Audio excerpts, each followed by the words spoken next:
Check, check. Hello, ladies and gentlemen. Two things before we start.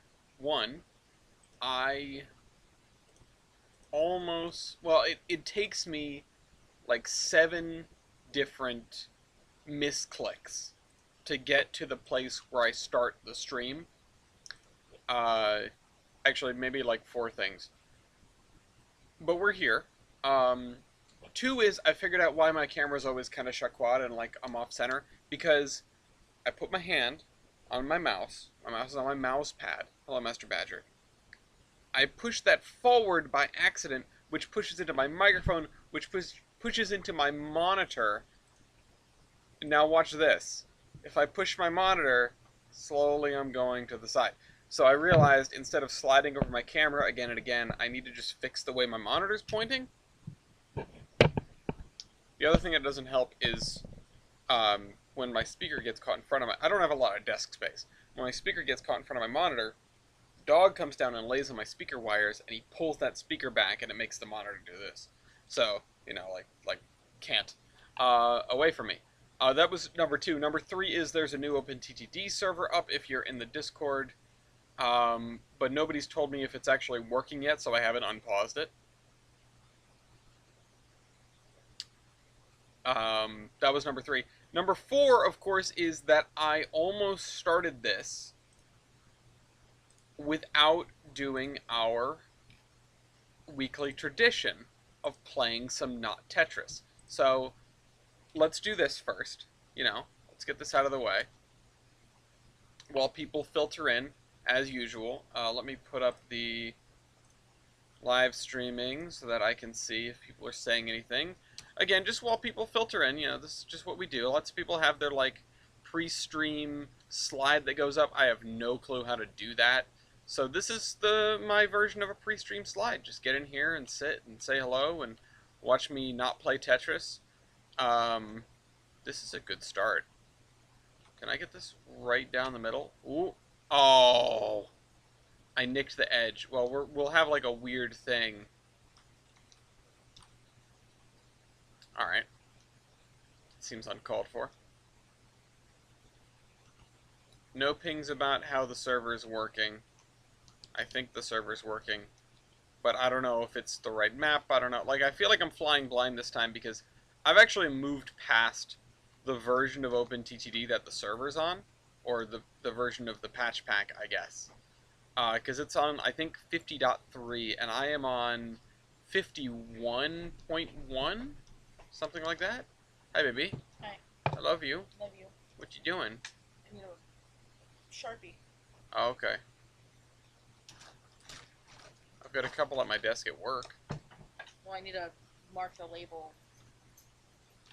for the kimchi jar. Oh, okay. So Did you find one? Yeah.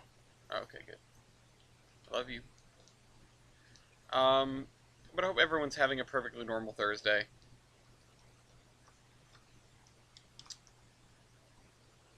That was the 4 things. I covered the 4 things I wanted to say. Yeah, I covered them. Yeah. It's interesting how when I get into, like, sitting down to do this, I spend a lot of time thinking about things to say, and those either go, like, out the window as soon as I start recording, or they last a very short time. Also, what the hell was that? Compared to how long I should be spending, or how long I expect to be spending talking about a given thing. Hello, Joe. Dubboy is in the box. Southern bootlegs. Bootlegs? Is that a kind of whistle or horn that I don't know about? I wouldn't be surprised if the South called a horn a bootleg. But I also wouldn't be surprised by actual bootlegging. I mean, I have seen the documentary Dukes of Hazzard. Let's see. Oh, come on. This is going really well. If it keeps up like this, we're definitely going to have a new high score. I can't imagine that this is... You know, a lot of these I start off and I go like, okay, this won't be much time where, oh no. This won't be much time to spend. I wasn't paying attention. I was thinking about talking more than not Tetrising. I may have just torpedoed our chances. Oh, get in there. That's right. Perfect. Oh, they call Hooters bootlegs? I guess Hooters as a franchise was too large down there and wouldn't give up the trademark, right? I can only assume that's why they had to call them that. That's not a real guess, by the way. I don't think that that name has anything to do with Hooters the restaurant. What are you doing? I'm not playing Tetris. Why not down to construction? I'm gonna do under construction. This is how we start the stream now. You know how listen, the PRR had better Hooters than the NW. And I'm not talking about whistles. Uh yeah, bonk me, you've never seen an I-1. You probably have. Anyway, so I've started a new tradition. You know how like a lot of streamers have like the card that comes up like, oh, the stream's gonna start in 10 minutes. I don't have that. I have no idea how to do that. So this is my version of that. I just sit here and play not Tetris. Okay. Um, Banshees are nice with big air quotes around them, and they're called Banshees for a reason. It's not because they sound cool. Well, it's not because they sound pleasant, I guess is the right word. Aha. Ooh, if I can slot this. We get 21 lines. We're doing outrageously well. Oh no. It's okay, it's still good. It's still gonna take another line off. I don't know if this speeds up like normal Tetris, or if it just goes until I screw up. I remember there was another form of Tetris that is just evil. I can't remember what it's called. It might be called Evil Tetris. But it always gives you like the least convenient piece. Like the game figures out what piece would give you the most trouble and then gives you that piece. You basically never get lines. I could knock that down there. I'll just do it with this because it's going to screw up anyway. Oh, I failed. Uh-oh. Uh-oh. Hiya! Yes! Yes, it worked! A little Tetris karate.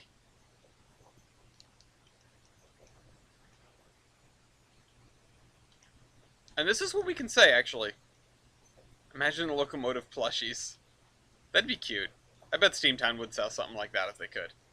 But they should sell trading cards instead. My trading card. They have their own trading cards, which are significantly more lame than my trading cards, and you should buy my trading cards. I have the thing open in another tab to like put the website together, and I've been working on that, but I just don't feel like shelling out for the like subscription to the website builder, whatever it's called, Squarespace. I was sort of waiting for like a prominent YouTuber of mine. There's quite a few YouTubers that have Squarespace sponsorships, right? Drakenifel comes to mind. I didn't think to like go back to one of his videos. I just don't watch him that religiously anymore. I didn't think to go back to one of his older videos and dig out the code. And by older, I probably mean recent because it's like a constant thing with him. Oh shucks. They're definitely things are definitely coming down faster now. Bum bum bum bum bum bum bum bum bum bum.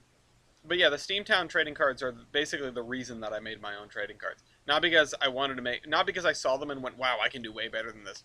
But because I saw them and went, holy crap, like, yeah, that's a thing that people can do. And we are gonna lose. Oh no. No. No, just like one more. Just one more, make it cascade or something. Ow! Alright, game over. We definitely got a new score, though. This is 030923. Alright, and now we will start with Under Construction. What the heck is a stack type game? Yeah, we've got 4 whole viewers. Where's there it is. An edit session. It cascaded. Yeah, it cascaded into my own failure. Um, am I not live on my own stream feedback? Yes. No, I wasn't. Well, let's scoot this over. Now you guys can see how much of this I can actually see, and like people who have short names like Dean, I don't know who's sending a message. I just have to assume it's Dean when their name is short. Okay. Let's turn off the screen thing. Back to Trainz 2022. The PR had some really interesting 262s, I'll say that much. Oh, I'm in Surveyor 2.0. I am a little bit of a convert. Not totally, but a little bit. I was like, where's the rest of the town? I'm going to keep on Surveyor Classic for this, for the town building stuff. But when it comes to track work, especially complex track work, the, more and more each day, yeah. Uh, I I'm definitely a convert because you can do so much for just being able to stretch the splines out in a straight line is nice, like really nice. Okay, we need to set to route layer. Good evening, comrade. I'll be while I play a baseball game as the '08 Red Sox. Okay, perfect.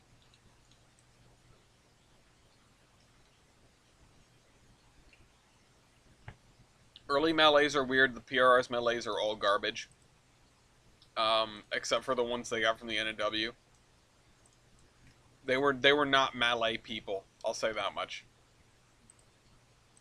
The Boston and Maine. See, this makes me think of the Class X, which was also garbage. I don't even know if that counts as an early melee. I don't know how early it is off the top of my head. We have a standing thing on the podcast to do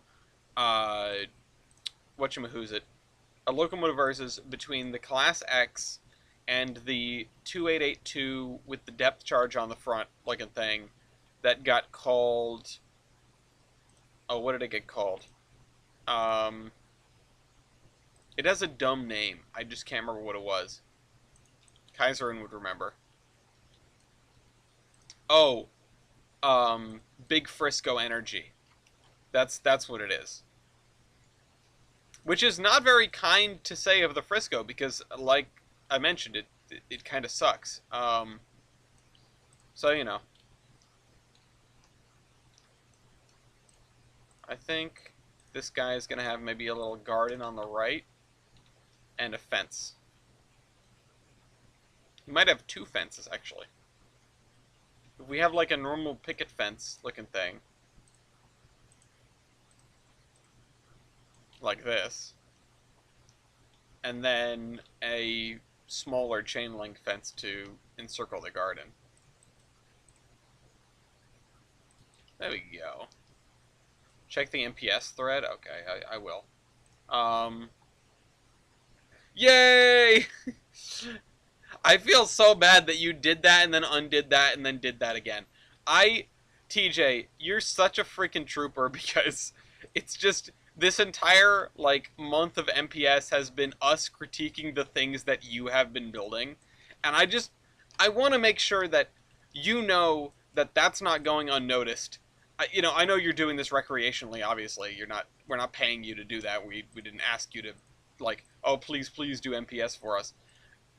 Uh, but even still, I want to make it very clear that the work that you have done on Geiger is extremely noticed, and I would like to find a way to pay you back for that in some respect. Not like pay you, but doing some parts of Geiger, etc., etc., doing some like actual Geiger tedium, sort of like I'm doing here.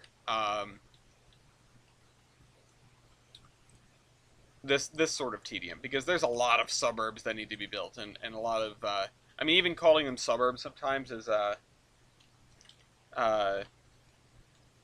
whatever you want to call them. I'm blushing. No, just other people building the city is enough. Yeah, no, I want to get on there and build some city. I'm distracted by my Geiger Union related pursuits, but once that's all done, once the track work is done, I think 2-2 at the end of the third. Let us know if anything fun happens. Oh, you're playing the game. That's right. I was about to ask about like pitch clock stuff. I didn't know that they were doing that until recently, or until it got mentioned in sports ball. That was my first like, oh, the pitch clock. That's a thing. That's still working on Geiger. Yeah, I guess it's just not. See, the way I look at it, right, is if I had to choose to work on anything in Geiger, it's that. So like I'm getting the easy job as determined by me. Uh, I'm not having to do the thing that I don't feel like doing, whereas you are doing the things that uh like I wouldn't feel like doing. So the more space you take up, the less city we have to do. Yeah, okay. What if we made the whole city just one big rail yard? Put up some of those put up some of those what are they called? The backdrops, the 2D backdrops, and be like, yeah, we got city. We got a city. I am trying to keep the size of everything down. But we still need to figure out freight stuff. That's going to be the hardest part, and that's a lot of what I'm doing in Geiger has been really interesting as a dry run for what I'm going to have to do in 17 years when I make it to Gilson City. Um, and maybe that's being optimistic.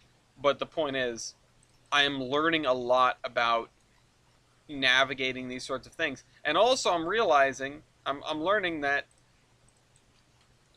constraints are, I actually, I will correct myself. I'm not really learning that. I feel like I knew that before going into this. But it's just sort of hammering home the idea that um, constraints, when you're building these sorts of things, whether they are being applied by you, by choice, or by an external force, um, they really make the difference in terms of how easy it is, because it becomes very difficult when you have too many options. You know, hell yeah, Dustin Pedroia.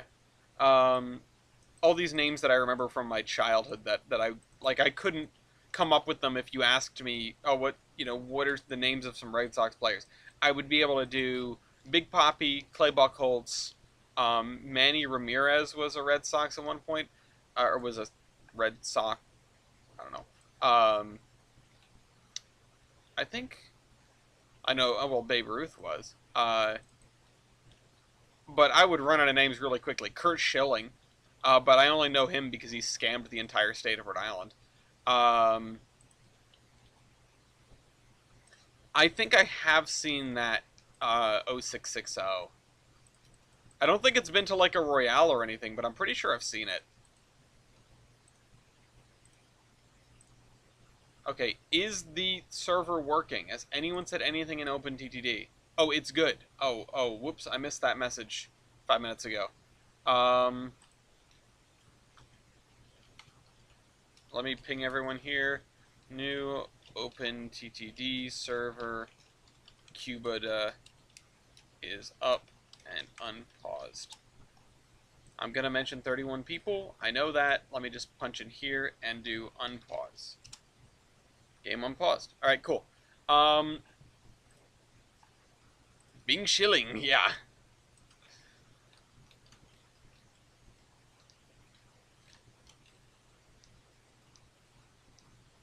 Alright.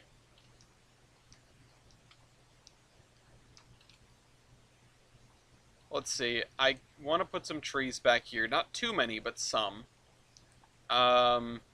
These guys over here, I think I'll just sort of leave alone because I don't really know what to do on this side. We need to find the H6s that are in China. Yeah, I know. Well, that's Tyler's quest. Somehow I don't think he's going to be successful, but very standard Bing Chilling.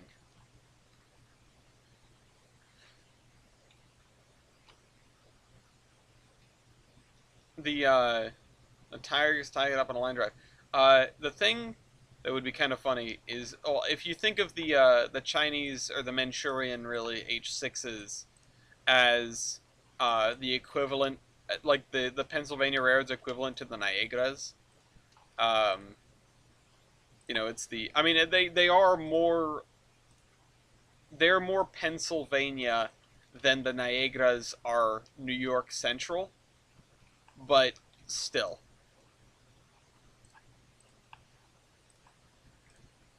All right, there we go.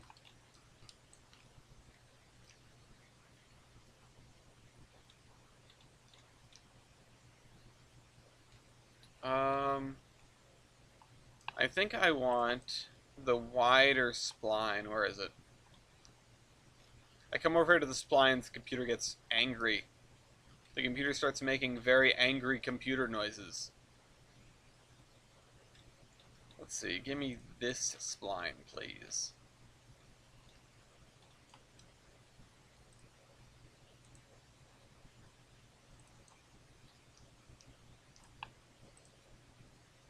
Kurt Schilling really has an unfortunate name considering what he did.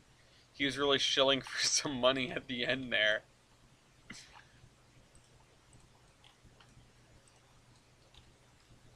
It's like when the villain's last name is Bad Guy. It's like, oh man, I can't see what's coming. You know, when the writer puts in extremely obvious symbolism in the characters' names. Not saying that I haven't done that. In fact, it's kind of the first thing I think about when it comes down to, oh, well, what am I going to name this? Well, is there a way I can get their name to be sort of allegorical with something that I'm, you know what I mean? Uh, Something that's significant with them, something that's significant with the plot surrounding them. Um,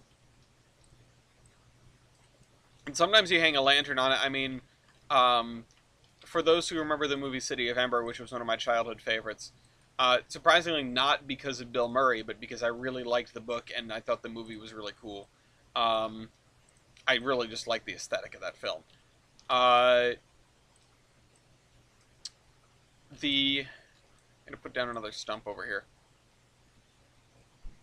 The character who, hey Mew, the character who becomes a runner, like a message runner. Um, yeah, Kirk Mustache Twirler. Uh, I can't answer that for everyone else, but I find them okay. I'm not a big fan of the oil headlights. Yeah, City of Ember is a really fun, like, it's just a fun concept, you know. It's fun to mess around with, and yeah, the one of the main characters who becomes a runner, her last name is Fleet. Um, and Bill Murray's character, the mayor, actually points it out and kind of pokes fun at her for it, saying like, "Oh, you got fleet feet. How perfect a name that is." Which is a little piece of irony in the movie because she traded for jobs with somebody when it's supposed to be like this, like you get randomly handed a job, sort of thing. Um, the sequels are also very good. I really like The People of Sparks is okay. The Prophet of Yonwood was a slog, and I did not enjoy it. But I bet if I went back and reread it, I would enjoy it a lot more because I was just too young to care. Um, and then what's the other one? The Diamond of Darkhold was by far my favorite because it had that like going back into Ember sort of sort of thing. Um, Only ever read Ember itself. I would. I mean, maybe we're a little too old. I mean, you're never really too old for it. If if you are in need of something to read that is a little bit lighter and a little bit more kiddish, I suppose. Um, Try out the other three books. I mean, hell, I own all four of them if you want to borrow them. But yeah, they're a lot of fun actually.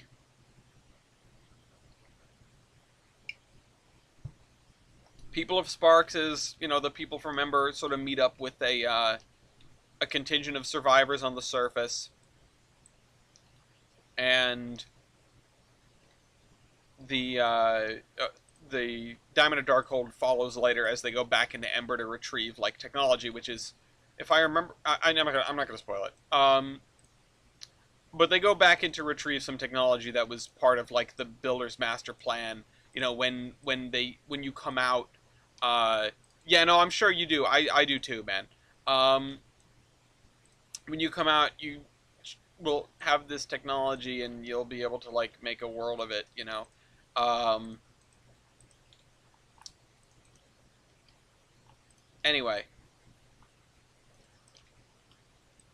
I wonder how many grass. That's a really good question. Too goddamn many, says my poor computer. Um, how many grass lines?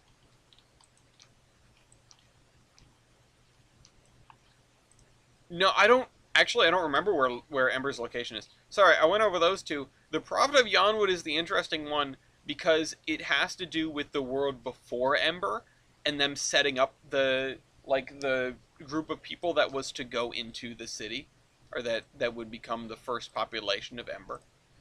Um, it's again, if I went back and reread it now, I'd probably find it much more interesting. But it was so boring to me as a kid because I was like, where are the characters that I remember? You know, what's going on? Like, I didn't understand that it was a prequel until way further into the book than I think I should have. Like, probably should have known that going in. But I was just bewildered, and I just forced myself through that book, and I got to the end, and they went into the Ember, and I was like, oh. But I don't think that was supposed to be um, I don't think that was supposed to be a twist or a surprise. We didn't do cat facts today yesterday, Oh no. so I'll read you today and tomorrow's. Okay, you may read me the cat fact. Okay, so Wednesdays was Possum Books. Behind every great woman is a great cat. Justine Solomon's moats. Behind every great woman is a great cat. Celebrates 30 feline-loving women, accompanied by cat facts, trivia, advice on communicating with your cats, and illustrating these stories by inspiring women in their cats. Will redefine the term cat lady. Oh, okay. And then today's was, did you know? Nope. Did you know that Dennis Avenir, a human who was also known as a stalking cat, underwent extensive body modifications to look like a tiger with his cat-striped tattoos, brow implants, feline cleft lip, and synthetic whiskers. He held the title of the most permanent transformations to look like an animal in the Guinness World Records. Yeah, I've seen a picture of him because I had a Guinness Book of World Records book. I always used to get those from the library, like borrow them from the library. Yeah. Okay. I thought Ember's location was like somewhere out west. I can't remember though. I remember referencing Ember in a little like a short story that I did. Although story is putting it light. Like story is. It wasn't really a story. It was just sort of like a. Well, yeah. It was a fiction disguised as nonfiction, as I am wont to do. DM'd me about it. Oh, DM me about it. North Carolina. I mean, oh, spoilers. That's not a big. I don't feel like that's a big. I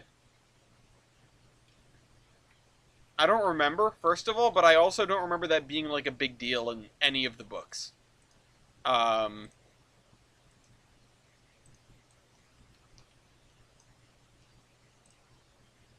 so I can neither confirm nor deny. I thought it was in Utah or something. Uh, or like Colorado. You know, I have no idea.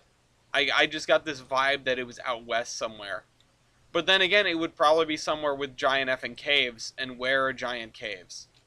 I guess they're in the Appalachians somewhere, right? Where are the biggest? Where are the biggest cave systems in the U.S.? Assuming that it even is in the U.S., which I think it is.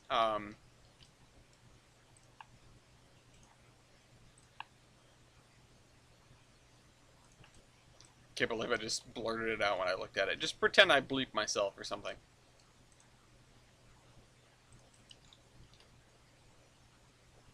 It establishes it was on Earth. I thought it was in a fictional.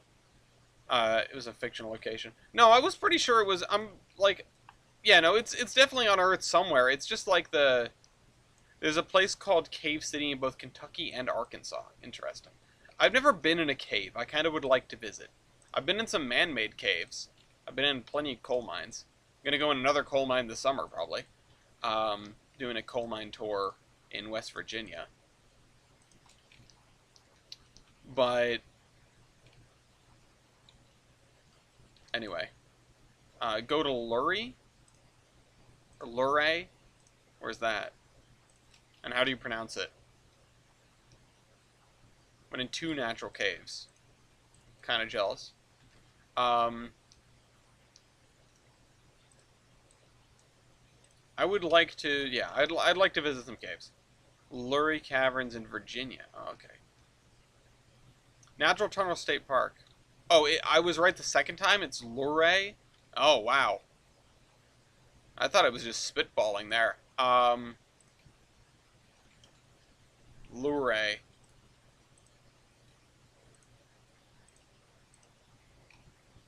I'm trying to figure out how to fit a D's nuts into joke into that, and I just can't. So I don't even know why I wanted to do that in the first place, if I'm honest. Um, but a Natural Bridge Park, that's true. You have. Um, I've driven by Natural Bridge Park many times. I don't think I ever like asked you. Did you see the natural bridge? Is it anything to like look at? Why is this taller on one side than the other? Why is it invisible from the end? Whatever. Um, yeah, I would go see it before Ines blows it up. I know low-hanging fruit, but, you know.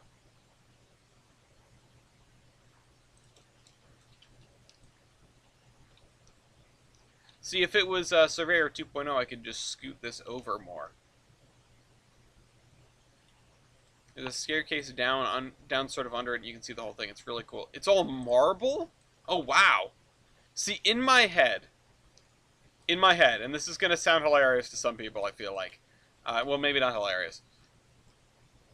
It looked like, so, there was an old series of games, some of you may remember it, called ATV Off-Road Fury. And there was a map in one of those games called Rock Bridge Park, which was one of my favorite maps that wasn't the one with the train on it. It's a runoff side of a marble quarry. That's really interesting. That's really cool, actually.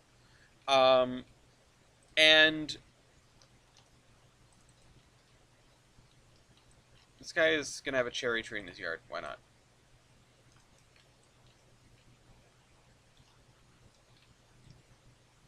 If I could just rotate it a little bit. There we go.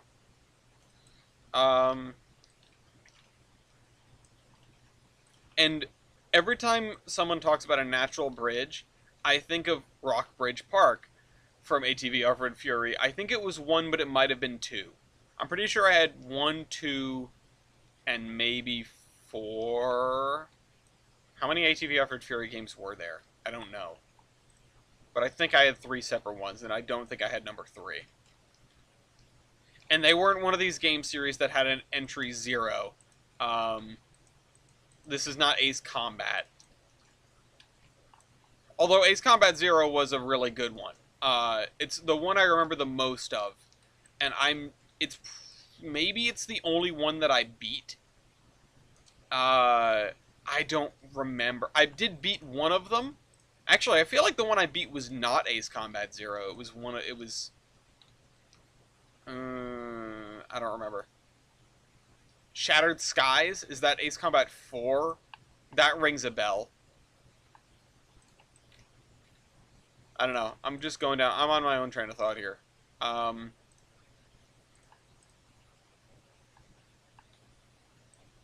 just going to put a cedar tree at the end of the street here.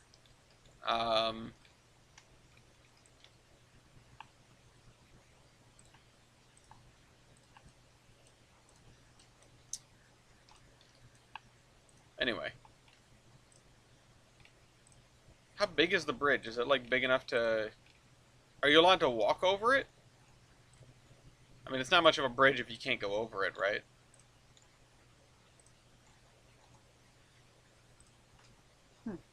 Excuse me.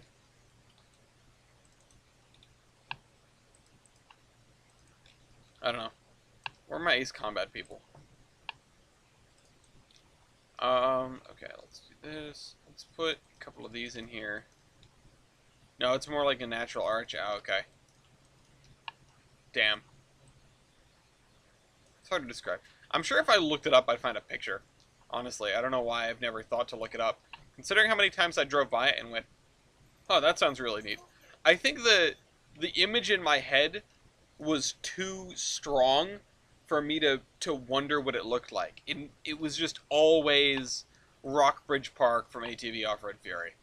It was never, it could not have been anything else. You saying it's marble has just like shattered my perception of this place. Um,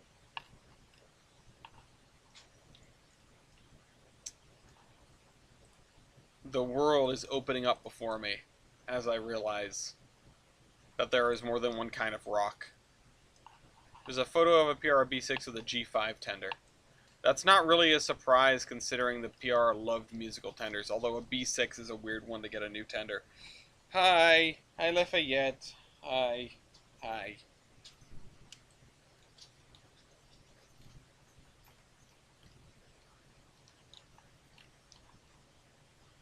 I like filling all these random spaces with little pens and farms. Actually, now that I now that I think about it, you know, they did. They played musical tenders. What else? What else am I supposed to call it? Um,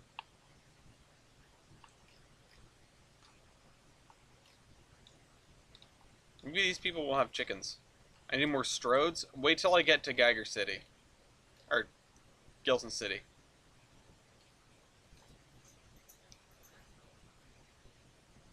Yeah, it's called Longington.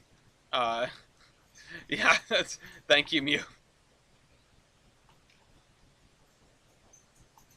I remember when, having not watched the series and trying to write Bishop E6, I remember, uh, you know, trying to write the crossover episode with Ryan, having never watched any of the Terrible Tale of 311, and oh hey oh, hey Michael, um, hey Brian, um, hey Brian, you out there?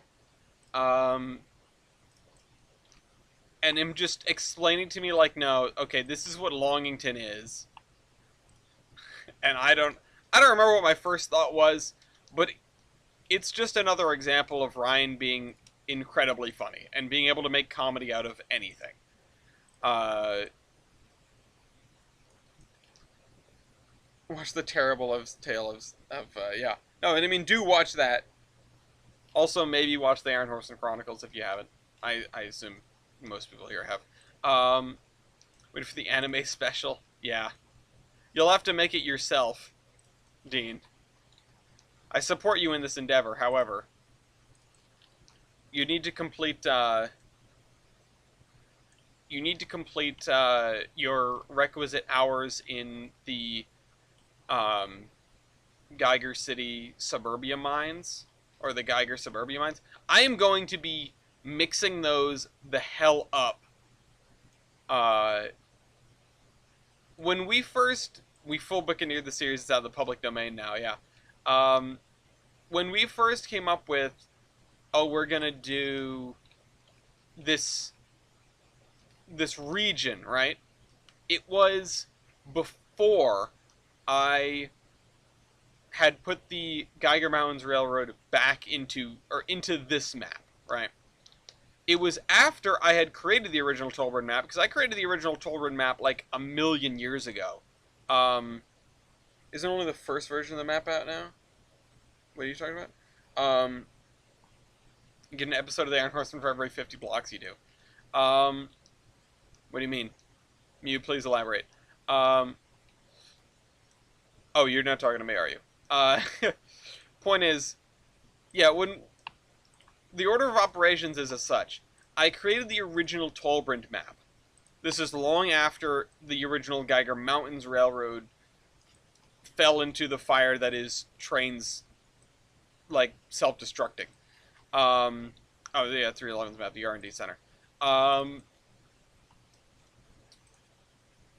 I was like, I have multiple versions of the Horseman map out. It's out there.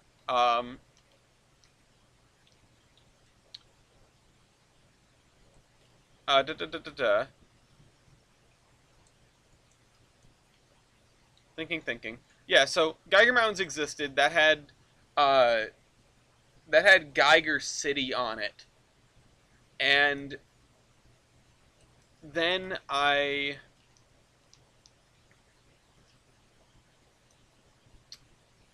made lost that and made this, and on this I put Gilson City because I wanted sort of the Uinta reference, basically. I mean, the Uinta was big on Gilsonite.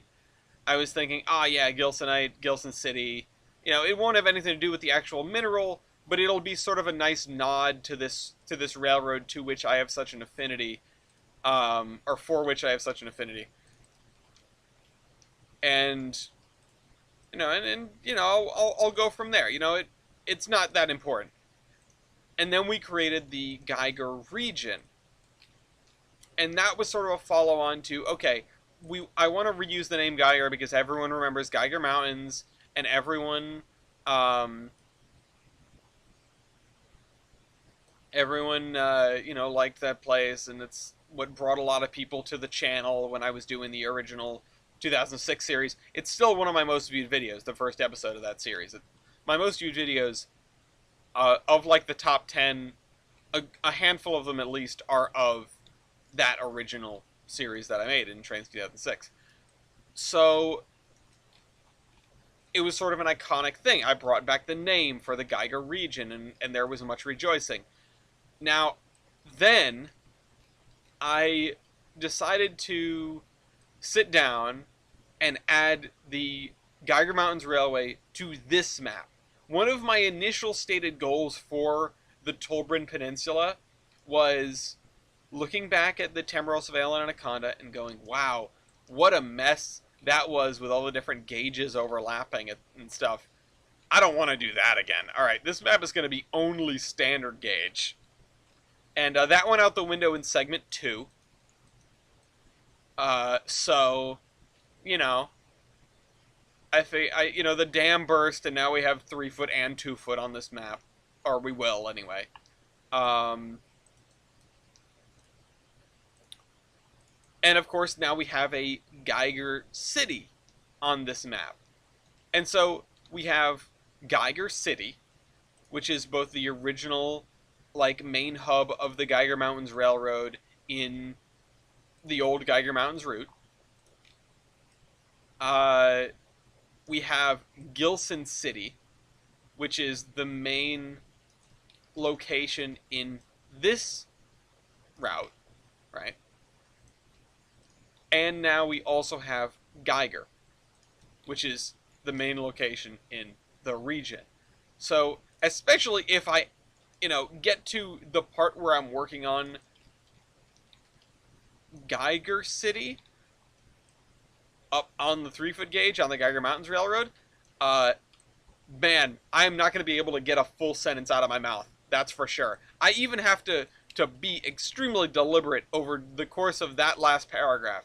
It's so goddamn confusing.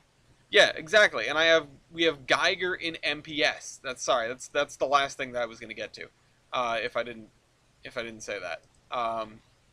Yeah, having Geiger, Gilson City, Geiger City, it's gonna screw me up. I'm gonna be calling the main city here, I'm gonna be calling it Geiger a lot. And I don't mean the narrow gauge one. If I don't say the word city, know that I mean Gilson City. If I say Geiger City, know that I mean Geiger City. Just, it's gonna be a mess. Just bear with me. It's gonna be rough. Point is, I'm making some Trainz routes. I hope you guys are happy.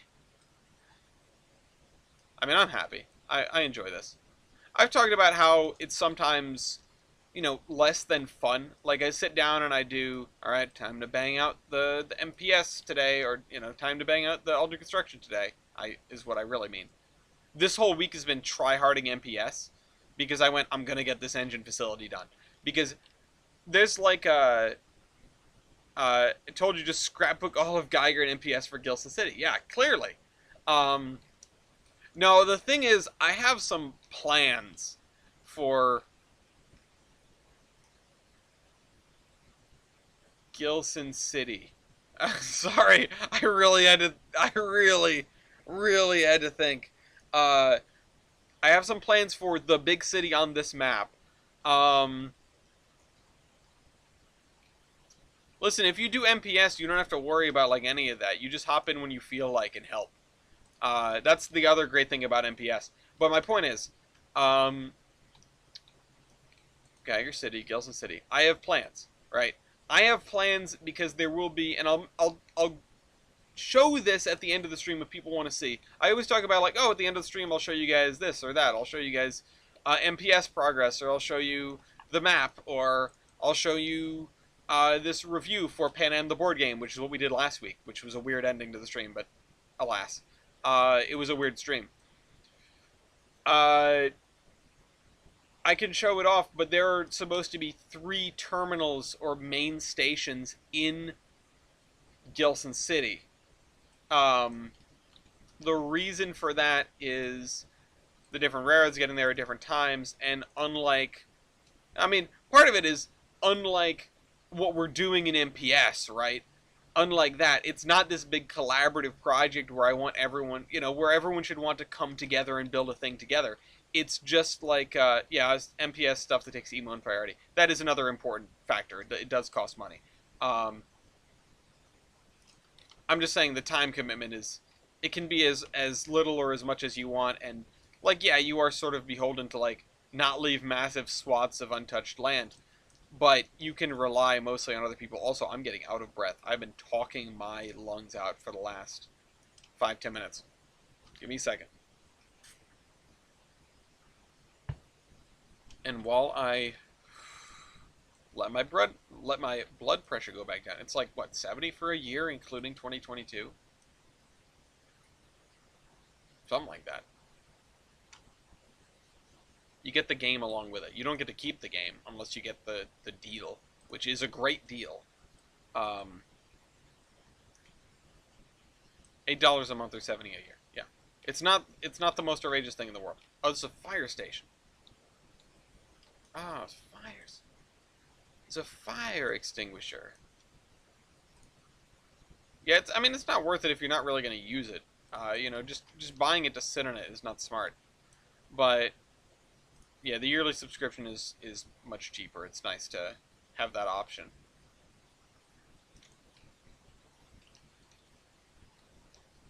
Yeah, during the summer, I like using these roads as ground cover. Although if a road vehicle decides to appear here, that's going to be a little bit awkward. Let's put some gravel in the back, like some actual gravel. Did I grab actual gravel for something? I got tarmac. Oh, I get gravel for this. Yeah, and if you're using it sporadically, the monthly makes more sense. It's just good that there are multiple options. Personally, since I'm using this, I'm always going to do the annual, although I might have bought this separately, I can't remember. We'll find out if my subscription ever lapses and I can't play Tollbrand anymore.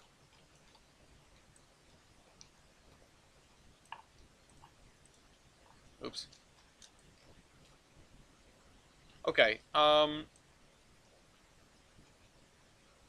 a month is not terrible. What the hell was I saying? Oh, right, I was going to pull the map open just to look at it, so that I can refresh my own memory on what this is supposed to look like. Maps.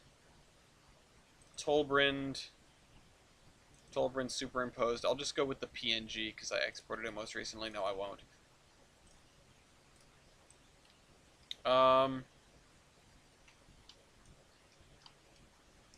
Put this back here.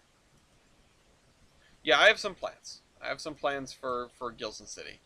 Quite a few plans, really. Hopefully, I don't fill up on plans before I actually get there, because then, like I've mentioned, you sort of rob yourself of the ability to be creative if you are too overzealous with your pre-planning. I like being able to come into a route and I mean I mentioned problem solving earlier, but I like to be able to come into a route and not necessarily know what I'm getting into. Um, yeah, scope creep is a thing. You want to give yourself sort of room for that, right? You don't want to if you block out a gazillion things and then you get in and then you have more ideas, you're going to make it even bigger. You're going to have 2 gazillion things. If you keep your sort of map making and stuff down to a reasonable size in terms of number of things, not in terms of literal size necessarily. I mean, my big thing was with creating the peninsula was just go big or go home. Um, in terms of sheer scale.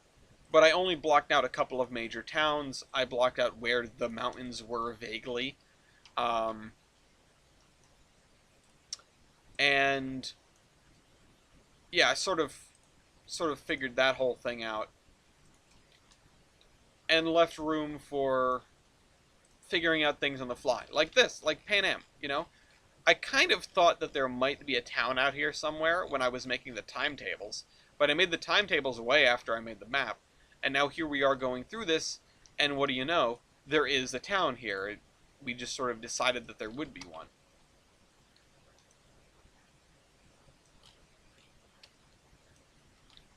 So, leave yourself room for that. I don't remember what the original point I was trying to make was, but yeah, you don't want to necessarily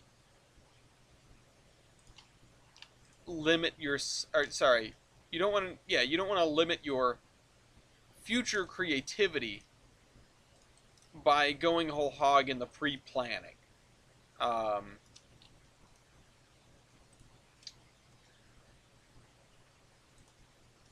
and I would like to not pre-plan too much of Geiger. Like, I still don't really know what the city's going to look like. I have a vague idea of where all the main lines are going to be, but they're on a map that is relatively diagrammatic, not super um, detailed and explicit with where things go. I mean, the 15-mile measurement that I use is just sort of an arbitrary stick. But there's Gilson Terminal, which is the terminal of the New Shore. No, sorry, the Zion and Skyline. It also has a New Shoreham tramway connection. It probably will look a little bit like 30th Street. Um, maybe I can't remember if that's the one I wanted to model after 30th Street Station. Um, then there is just Geiger or yeah, so it's Gilson Terminal. Then there's Gilson City, which Gilson City is Gilson Terminal is the one I wanted to do 30th Street. Pretty sure.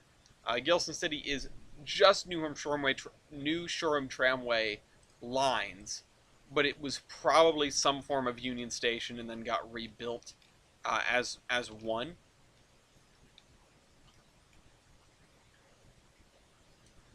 Lafayette. I don't know what he's doing under there. Um,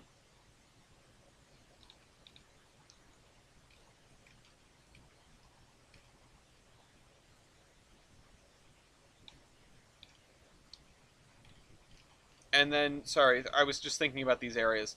And then third is Gilson Union, which is between the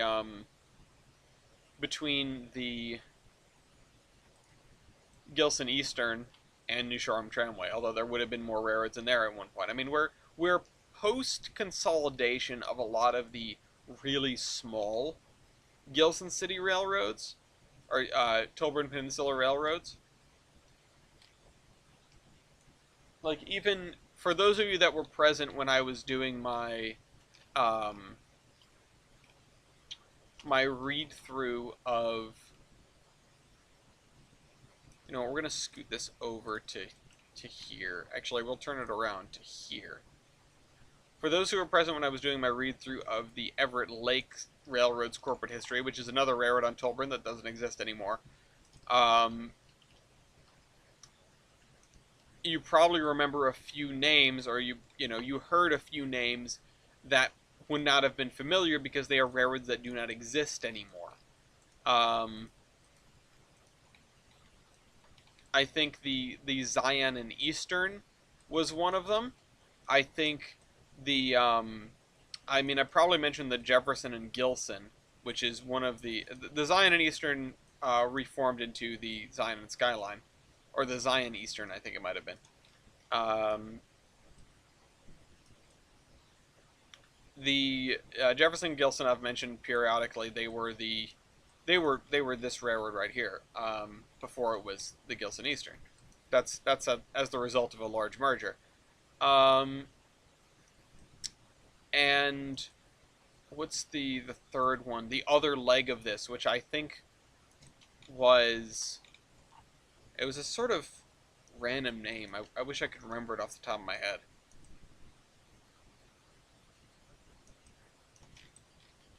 And we're gonna have to put in parking lot spline as TJ does. I don't actually really know how to use that. Although I think I'm gonna put a strip of grass over here and just scoot the yeah, scoot this over to here. I don't know why I'm also putting dirt underneath this. This should be pavement also.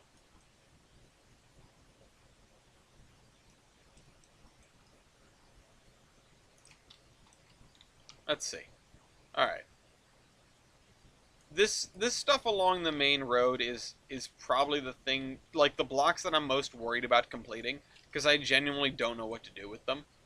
Um, I don't have really any experience designing this kind of commercial strip, and I'm gonna have to go and figure out like what these areas along, say, Route 66 look like. Because that's sort of the vibe I'm getting here, or that I'm giving myself even.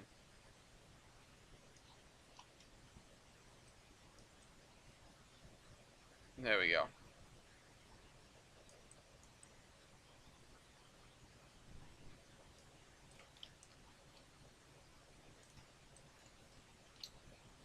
Um, do I even put a thing there? I mean, I would like to put like a curb here, but that's not really gonna work.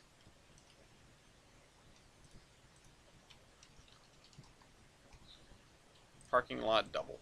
Oh, I can do this.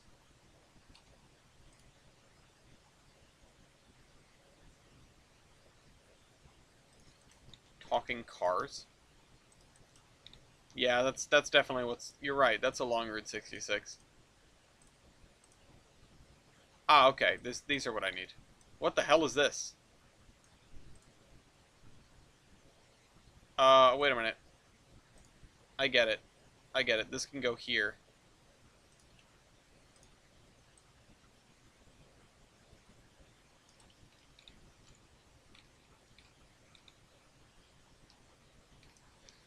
This small town has only just begun to be taken over by car hellscape.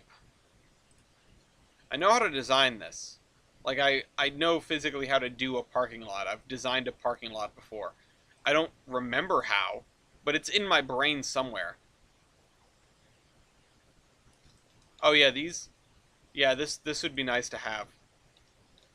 Honestly, I don't know where most of my things come from. The amount of stuff that I have compared to the amount of stuff that I download from the DLS, like that I go out and find, there's a huge discrepancy there, and I don't know what makes up the difference. I assume MPS is part of it, but back in the day it was like route reviews, and since I haven't done one of those in about a zillion years, um,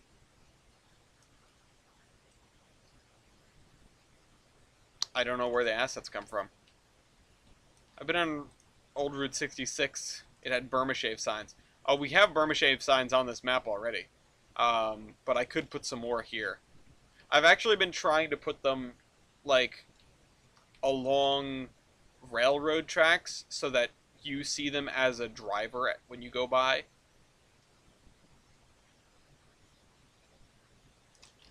Although I suppose the one that I have is not strictly on railroad tracks. It's actually just, it's actually what am I thinking? What am I trying to say? It's alongside trolley tracks is what it is.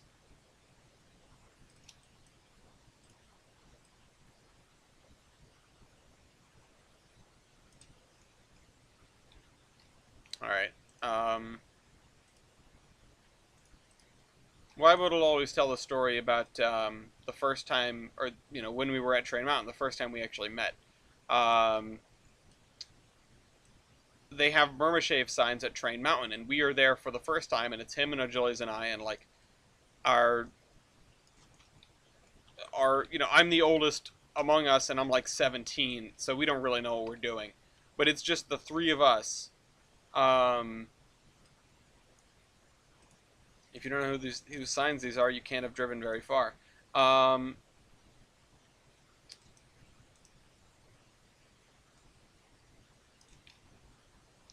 yeah, so like I said, we were looking at these things. All right, we're driving the train around the first curve. I have the map. I'm trying to figure out how the hell to get us to like the main station area, and we see these big red signs, and they say "train approaching, whistle screaming, stop." Actually it says pause, I think, but might as well have been. Again, we are there for the first time, and we see these signs, and it's just like, are we going the right way? Why does it say train approaching? Why does it say stop? And then we realize that it's Burma, like it's an advertisement. Like, I feel like we probably turned that last corner and had the same reaction, uh, as was in, as the Ovaltine bit in Christmas Story. Oh, a crummy commercial. Uh,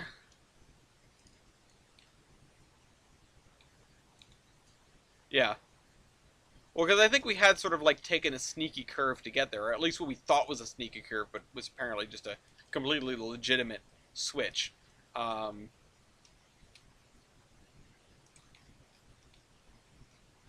Here, let's have parking spaces that back directly out onto the highway. I'm sure this can't go wrong.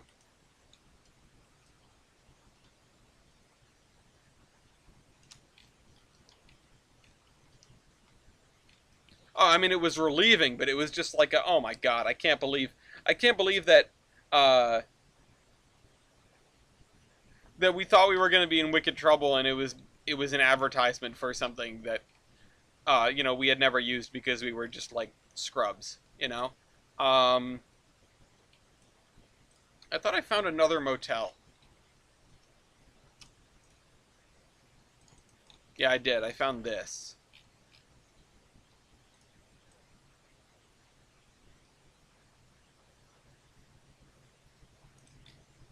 And I think I'm going to point it this way. We'll have the parking lot over here, and then we'll have a strip of grass and trees.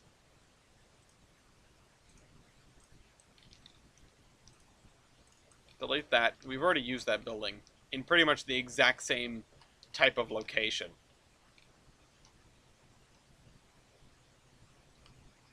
Um,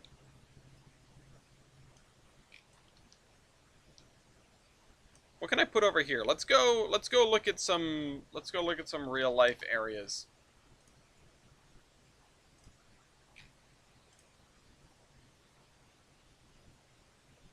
Train Mountain's in the Pacific Northwest. Yeah, it's in Klamath Falls, Oregon. It's a very interesting place. Neat little neat little setup out there. Let's look at this. That is too small. I need a town like this that doesn't have an interstate running through it, so that it's a little bit less modernized, like cut apart. Oh, hey, Route 6. What the hell is this? Oh, weird. You guys can't see what I'm looking at. I apologize. What about this place? I mean, all these are just houses right up on the highway. Not really getting the arrangement that I'm expecting. Oh, here we go. Yeah, here we go. I'm looking at Marengo, Iowa. I'm back in Iowa. I guess I'm just drawn here. But a lot of it is just open spaces with roads going through it, where uh, where we would have stores.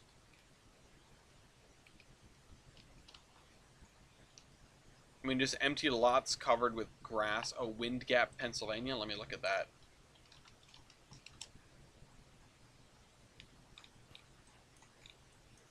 That's... yeah, I sort of am getting it. I mean, there are some more... oh my god, the used car lots here are crazy. Okay. So, I do want to fill these out. We have our superstore. We have our commercial district. I'll put down a car dealer next to this. I mean, it's a little bit too modern, but... oh, whoops, there's more. What about this one? That's a big... it's a big building for this. I think I'll go with this.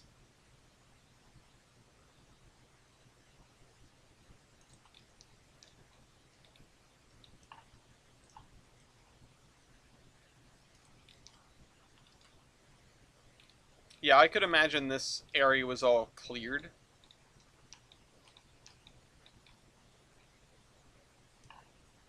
And I want... let's see, I think I want to break from the dirt roads. I'm going to use a gravel road here. And I'm going to cut the corner of this. I'm just going to make it dirt.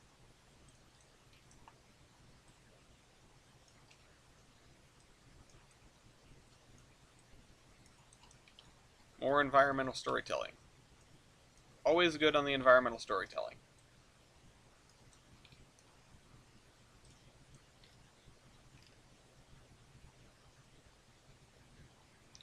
This was an even older version of the road, I guess. Let me get a little overzealous with this. I mean, I do want to show off what I've been doing on MPS. I mean, I really want an excuse to get back to it before, like, Monday. But I don't think that's going to happen. I don't know where I'm going to find that time. I've got this. I've got the community playdate tomorrow, which I do want to talk about a little bit for the audience members, for anyone who intends to be there in particular. But yeah, and I've got this whole weekend. I haven't been to the PN in a while. Nobody tell my aunt, but we're doing a surprise birthday party for her. Lafayette, what are you doing? Don't trust you. And I've got to go pick up some things for that. Yeah.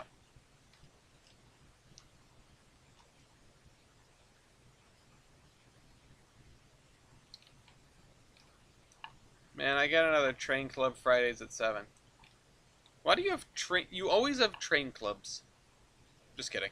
But we are doing Merger Mania, which is, you know, one of our homebrew games. I mean, everyone listening to this probably knows what the hell I'm talking about.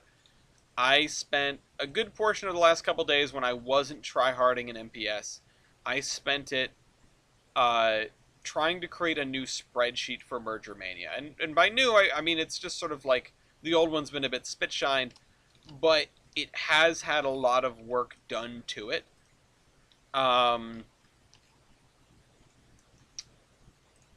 You no longer have to do any math. You no longer have to do,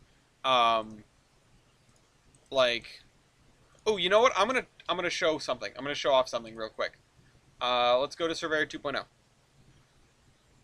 You no longer have to keep track of, like, the number of states you've touched or the number of major cities you're in or whatever. All right, so if I grab this, right, go to this, click this, replace line with selected asset, boom, look at that, it's gravel. Behold. I don't know if that works in MPS, but that's a thing. That's a thing we can do. Anyway, I know I need to... oh, I thought I had to switch back to the root layer. I guess they sort of fixed that, question mark. We need to start doing that with some track that's not a broad gauge, and B has procedural splines. Um, Really, I want the spreadsheet to be not self-explanatory, but easy enough to operate that very little has to be explained beyond the just the premise of the game.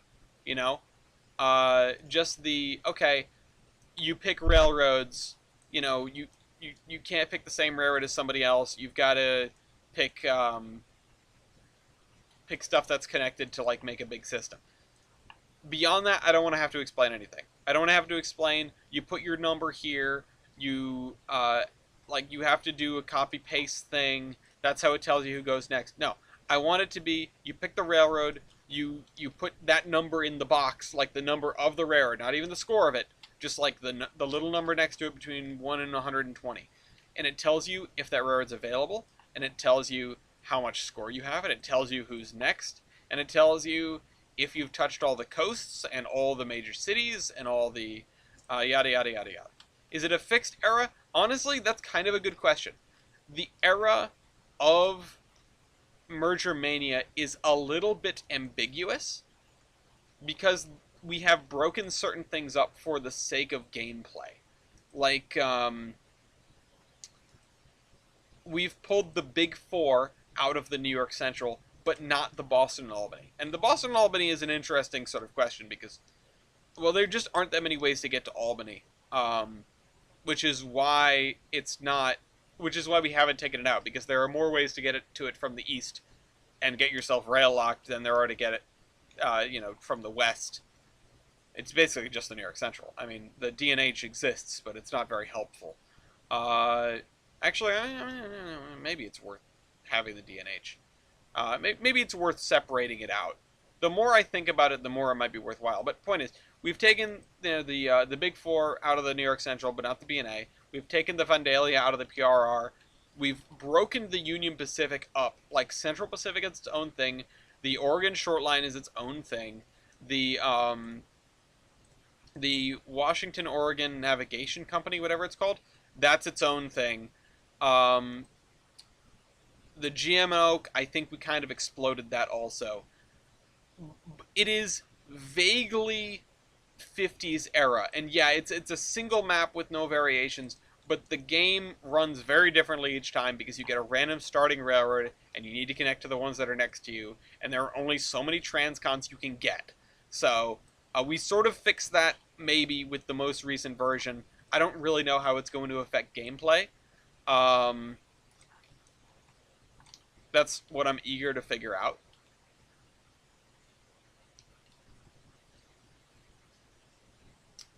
Um, but yeah, it is a static slate of um, of railroads. Now the other thing is, and this is why I bring this up. Um, this is why I want to come back to the BNA for a second, because there's been a lot of discussion of pulling the BNA out. I mean, we pulled the Long Island Railroad out, but lots of railroads connect to New York, and so you can take the Long Island Railroad and not end up stuck in 2 seconds. But if you have the BNA and somebody has the Central, you're kind of stuck in New England, um,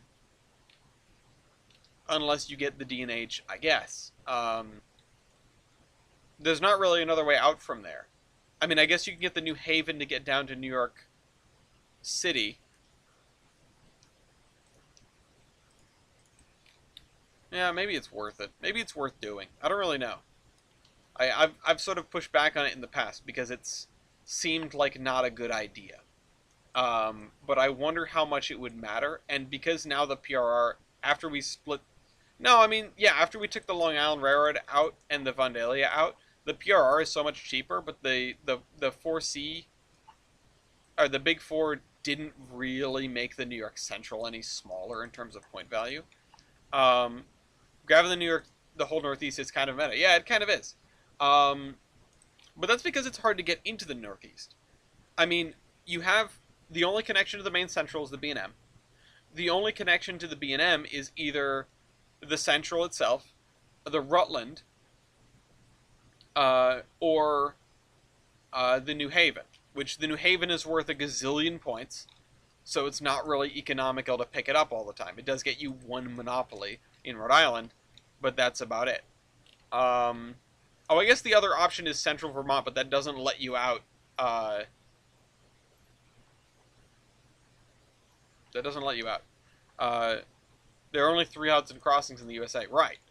There are 3 Hudson crossings, and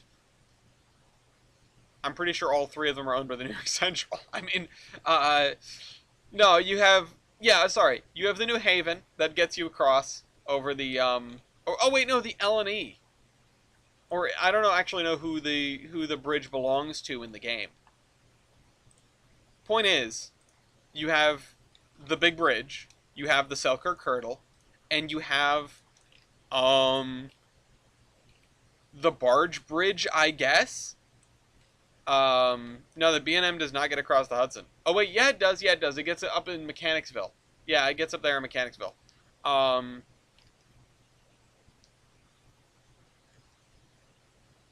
Sorry, I don't know why I didn't know that. It's not necessarily New Haven. I don't actually know. I don't know off the top of my head. Some of the locations in the game are, yeah, the North River tunnels, but New York City is its own thing. I mean, you have a gazillion. One of the sort of rules in the game is as long as it's close enough that you could get like a terminal switching job, the railroads are considered connected. So if you come in, like, if you end in Hoboken, it's considered being in New York. You can have the New Haven and the Erie, I guess the Erie, yeah, the Erie or the Center Road, New Jersey. You could have those, and they're considered connected because they're just across the river from one another. But even still, the getting across the Hudson problem is still a thing because the only connection on the east side there is the New Haven. So you can't get into northern New England to break up someone's New England hegemony unless you have the New York Central, if they have the New Haven. At least if you're coming in from the no, yeah, that's it. There's no way to get in from the north. I mean, you have the D&H. Maybe breaking out the B&A. Now that we've been separating so many things out, would make more sense. Honestly, I'm not entirely sure. What east? OpenTTD dead. Why? Hold on. Hold on, we'll fix. Did the computer just reboot? Oh, it says it's there. Your server is now registered with the game coordinator. Oh, let me save it.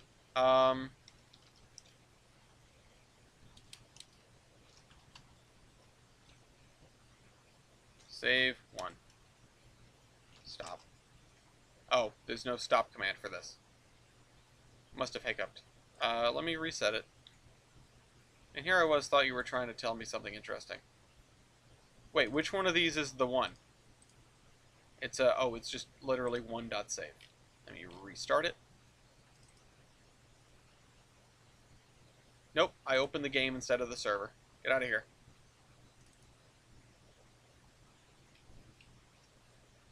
And it's going to generate the map really quick, which you don't need it to do. Load one.save.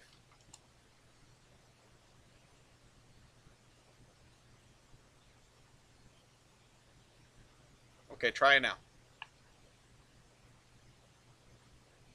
I don't know if that's me or if that's OpenTTD that hiccups like that, but it's annoying.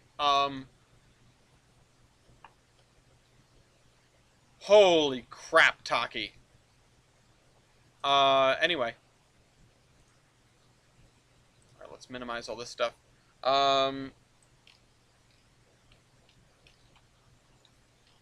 Yeah, I could pull the B&A out. I might try it. I might do it tomorrow before the game. I'll just rip the B&A out of the New York Central, or I'll do it after I'm done with this. Maybe I'll do it on stream. And just sort of take a look at the railroads in the area. The other thing I could pull open is the New York State map for from Mississippi Rails, which is where we get all these KMZs, um, to take a look at what else connects to the BNA, and even if the BNA is easy to pull out in the first place. Um, yeah, okay, I have a plan on how I'm going to do this. I have an idea. Okay, so this... We're going to have to put some cars along the side here. Oh, you know what? Let's put some parking spaces. Anyway, I'm glad people are doing OpenTTD. Someday we'll do Extreme. At some point I'll finish my playthrough of Extreme, and then we'll know how good it is.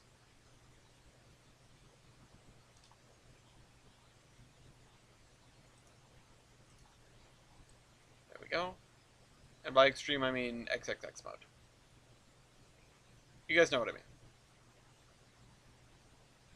I still haven't gotten over Heist jumping in the stream and being like, so why is it Extreme? Is it something we could play? And I'm just being like, well, it takes 3 weeks. So I don't know.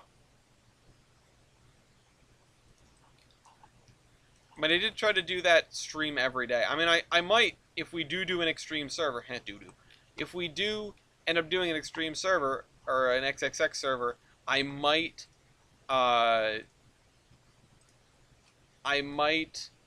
stream at least some of it. Yeah, he shows up from time to time. It's always fun. It's always fun when he comes in here and drops a line. I try to leave comments on his videos from time to time as well. You know, just to remind each other that the other exists, I suppose. So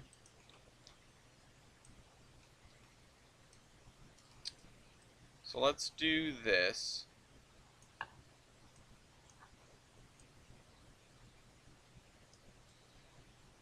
Do this. You showed up to one of these streams and we talked about interlockings very briefly, which was also very cool. I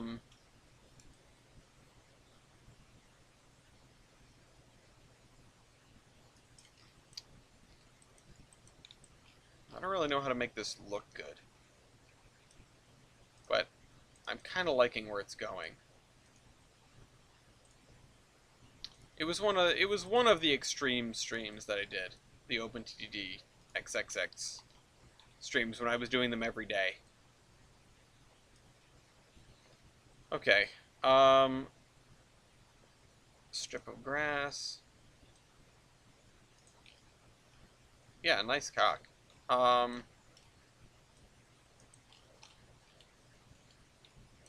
Strip of grass.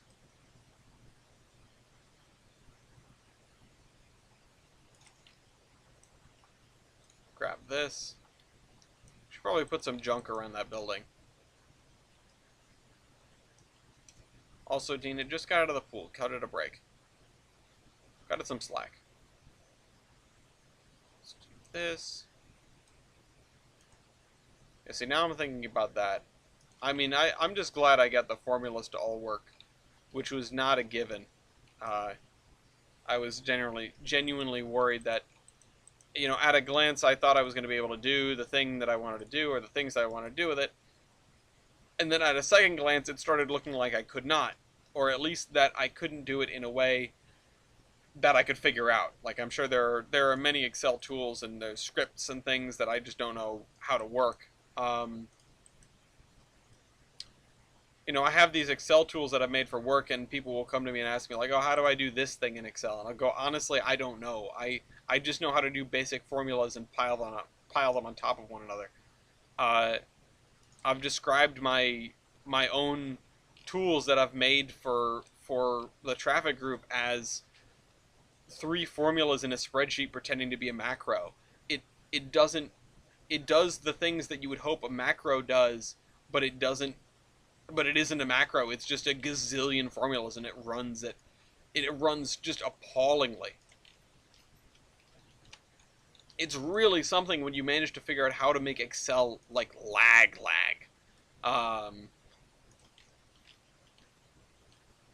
You know, I am reasonably confident that no one has destroyed Excel quite in the same way. Nobody that I know, nobody here certainly has destroyed Excel quite in the same way that I did with a little thing I call the Synchro Table Tool.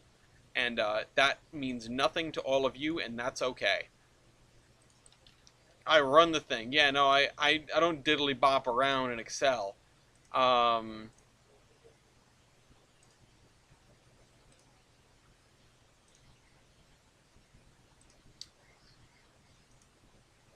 I it I give it heavy loads. Yada yada yada. All right, let's see. Give me this grass.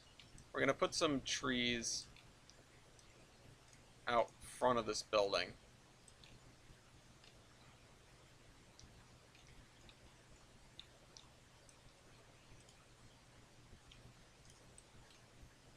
Oh, you know what I want to do actually? Let's use a different texture.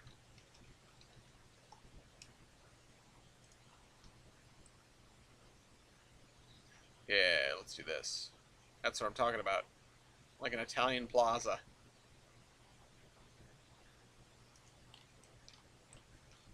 It's kind of shaquad, but you know, East go to horny jail.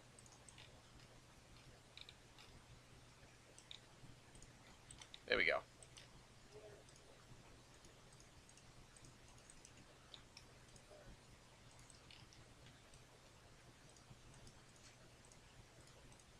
There we go.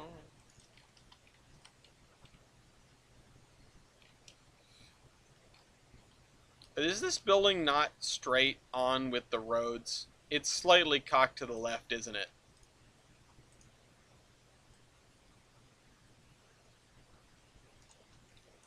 That's better, and now it looks worse.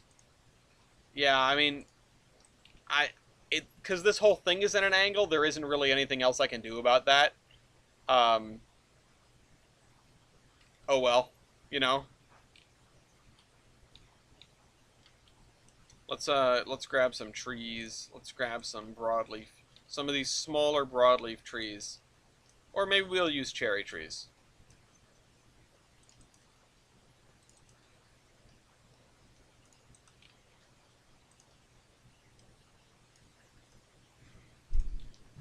Yes, baby. Are you hungry? I'm getting hungry, but Do you want me to make you a bag? Do you want the chicken, or do you want like the one with the fully bags? Do you want the Chinese or the fully? I'm making chicken romaine for myself, but that's chicken.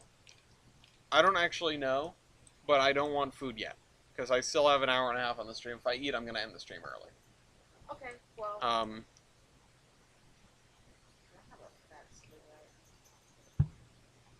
no, you have access to the fridge. I have to sit here unless you're gonna refill it for me. I can go refill it right now for you. Okay, sure. Thank you. You can drink as much of it as you want then before you refill it. But not after.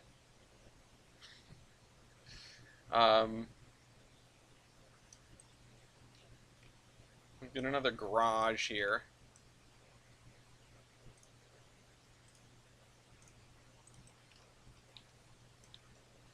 Let's fill this area in with some crushed stone. We'll probably put some like cars back there and stuff. Bender is now playing OpenTTD. What is this?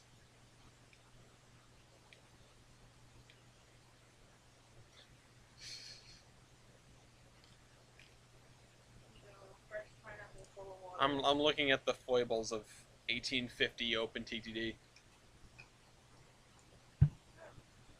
Like 1850's OpenTTD is rough in the current industry set. 1850's OpenTTD in Extreme is like, what am I going to do? Although you can find things that make money, you just have to get a little creative with it. Especially with the extra options that the Extreme Industry set affords you or Access affords you. There are plenty of ways to make money that you don't necessarily think of when it comes to regular OpenTTD. I mean, honestly, I don't know what there is to do in the current industry set that we have, the Arctic Basic set, because it's just, I don't know, it's a little simple, but you know, That's just me. Uh, yeah. What about Merger Mania? What was I saying? Did I leave off on something? Did I leave you hanging? Is there more questions you had? Why won't it give me the texture? Oh, because I wrote cobble in the search box.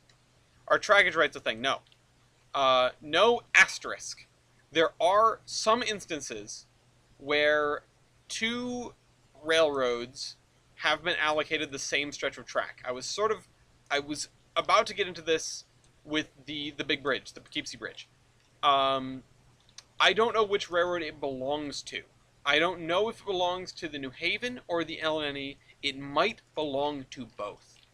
Um, it might be worth taking a little break, a little detour to go and check that out because honestly, it probably won't take me more than 20 minutes to do everything I need to do to pull that out. Uh,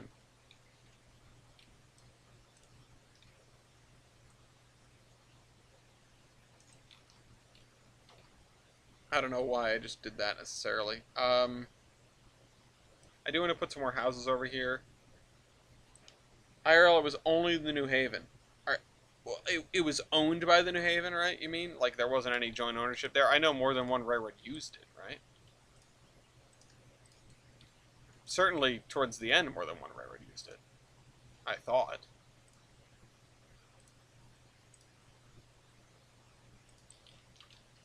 But trackage rights are not intentionally a thing. And they're not something you can choose to do. They are, again, sometimes things overlapped, um, but we have done our best to eliminate those conflicts because the bottlenecks inherent in fighting for these railroads, uh, they're sort of a part of the game. Now, again, out west with the transcons, that sort of thing, it matters a lot more. So we broke up the railroads as best we could, but there are only so many tracks, uh, and the other part of this, which is I think almost like an unsung part of it, is that for the sake of gameplay, when you're looking at the maps of the railroads that you've created, the empires that you've created, uh, if it looks like, you know, basically, Google Earth properly, cannot properly handle the transparency or two things being laid over top of one another. It can't handle the the New Haven owning this and also the LNE owning this. It just shows as one line, and whichever one it shows you, I think is kind of arbitrary. So if you're trying to look at all the systems laid on top of one another and you're not sure whose is whose, you might have to turn one off and turn one on and see if there's anything that's like hidden under the first one. I don't want any of that. Don't want any of that. What I want is a game that makes sense. And so in facilitation of that, no, there are no trackage rights. Um, Again, not intentionally. When we find a thing during a game where we go, oh crap, two railroads have the same piece of track, then we go, okay, consider like you each have a 50% stake in it, and we'll sort it out afterward. And I usually keep a list of the usually only one or two things that we find over the course of a game that sort of break the rules. Yeah, I think in let's see. Let's finish this block at least to some extent. No, you can't do the mini metro style where their lines are parallel for the map. The thing is, much like Locomotive Versus is built on the back of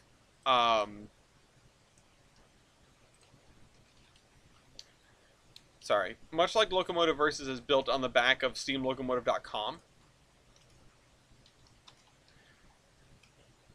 Merger Mania is built on the back of MississippiRails.com. It is completely a we get all the KMZ files from there, and from there we take them and break them up, and uh, you know, do the game with them. Before that, it's all just what the hell are these beams supposed to be? Um, Before that, it's all just these are what the railroads look like. So we don't have a lot of control over that unless you want to go in and build in some parallel lines, uh, which isn't exactly a favored proposition because of just how much time and effort it would be. Basically, you'd have to start remaking the KMZ files, which is not something anyone really wants to do. And then that gets into when can you do trackage rights? Are you? Is it something that you just get when you buy a certain railroad? Oh, this railroad has trackage rights over these lines. What if the person who got that railroad doesn't want you to have trackage rights? That sort of thing. It's it's a question of. I think I like this right here. It opens up a whole bunch of other questions that are more easily solved by just going like no, no trackage rights. Just make use of the tracks that are there.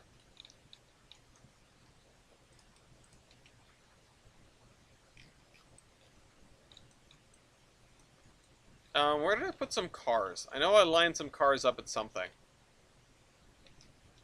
So I was gonna put some cars back here.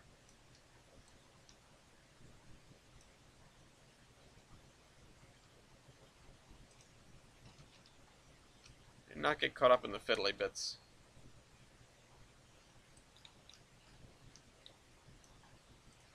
Yeah, no contracts. Only Zool.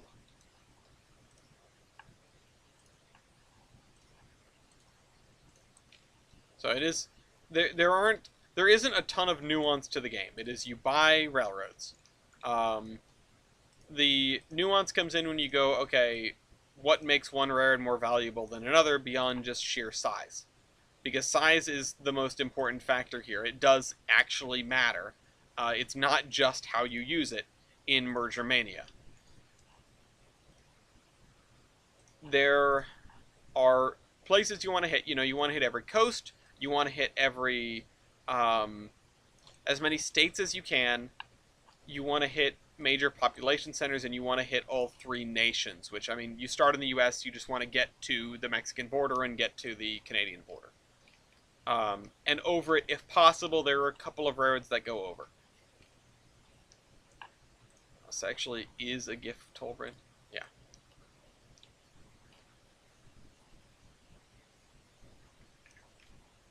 Hmm.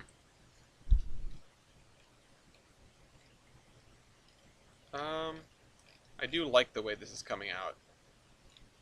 Oh, a god. Yeah, I am a god. Um, I'm a god, not the god. Let's just fill this in with the grass and then figure it out from there.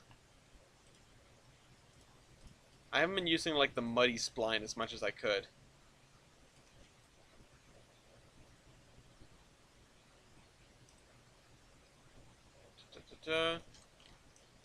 Ducking auto cucumber, yeah. Um, Let me grab this. I want to put some driveways in, and then we'll figure out this. Hi, Lafayette.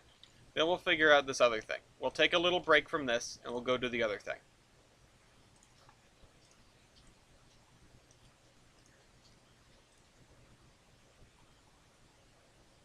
I can hear a critique of this being like, oh, the towns seem dead and empty. And it's like, yeah, I know. I know they do. There's not really much here. I'm not detailing every block. I ain't nobody got time for that. I would rather have 50 blocks that look okay than 5 blocks that look incredible.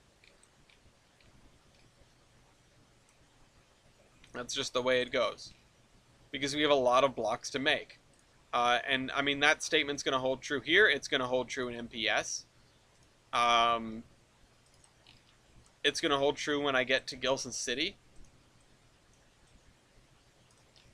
Hell, it holds true right here in Pan Am. This is not a large town, but I am sort of scrambling to get these blocks filled, not from a time constraint, or not because of any time constraint, but because I want to move on from this place.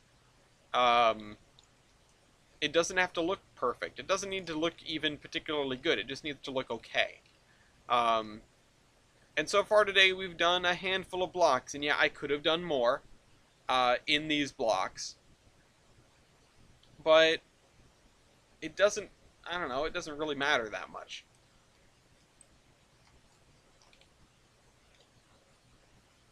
So anyway, let's go look at Merger Mania for a second. Let's go park my camera somewhere where it won't be a problem, like right here. And turn on the screen. Oh wow, I've gotten shorter. And I am further off to the right. Or left, or whatever. Screen. Kapow. So, let's go to MississippiRails.com.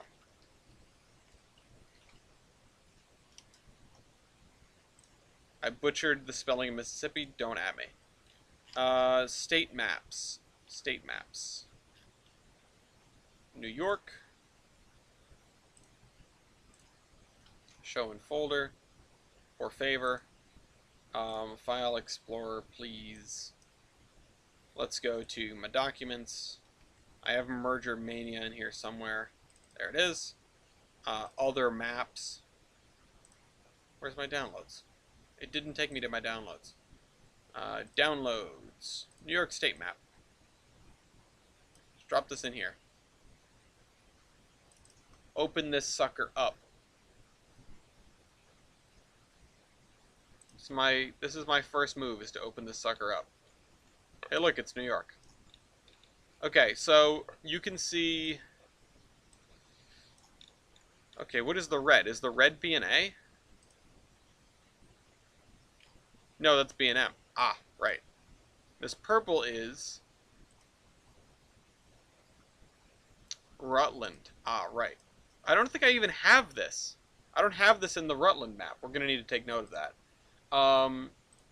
Class 1 railroads. Let's delete the New York Central, because we're going to bring it in the other way. So, Merger Mania, vetted maps, New York Central. Drop it on in. Yeah, so there it is. And I can drop the Boston and Albany right here. And also, look at these little short lines here. That's really interesting. Yeah, you have the Boston and Albany here. I don't know how big that is on its own, but there are so many of these other railroads that we could pull out. Get rid of that. I mean, we have, I just don't think any of them would be necessarily strictly useful on their own. Where's THN Bricks? Anyway, West Shore Railroad, New York Central Hudson River Railroad, the OG, Lakeshore Michigan Southern, this little guy, Michigan Central. Oh, that's Michigan Central.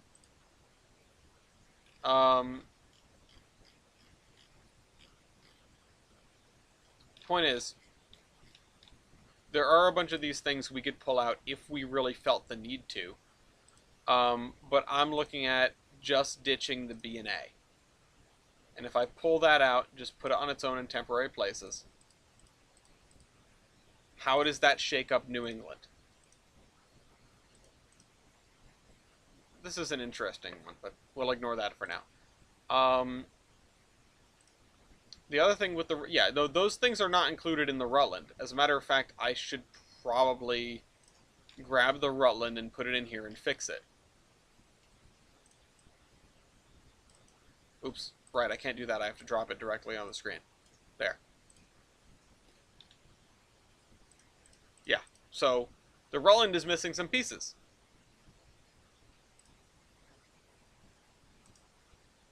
In fact, I'm wondering what else I'm missing. Uh, why is the Rutland missing these pieces? Am I missing a piece in New Hampshire? I will have to go download that. Um, but let's see, if I drop this in here, there's the Vermont sections. If I drop that in there, we have the New York sections. Let's go download the New Hampshire map and find out. New Hampshire. Show in folder, please. New Hampshire state map. Drop that into vetted maps. I think it's because I created the Rutland from scratch. Oops, that's the wrong folder. Other maps, please. Paste. Drop in the New Hampshire state map. So it doesn't look like we have the Rutland in here. I was wondering if they would cross the line just a little bit, but no. The Grand Trunk, the Central Vermont, these aren't there for reasons. Boston, Maine obviously is the biggest thing here. Maine Central also exists. So okay, I can delete this for now. Delete this. The Rutland has been updated. That's good. We're gonna have to keep that in mind.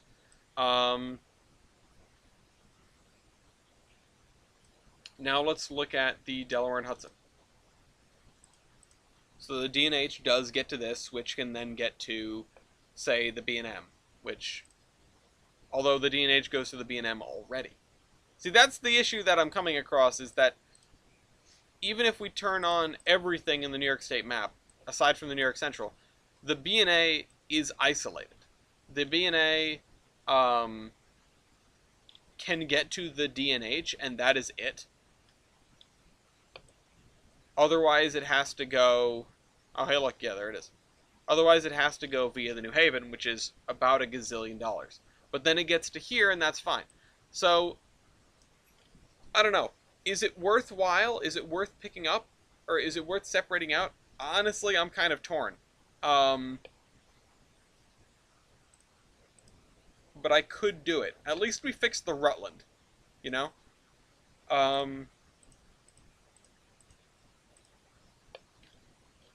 The B&A did have its own corporate identity for a real long time. So,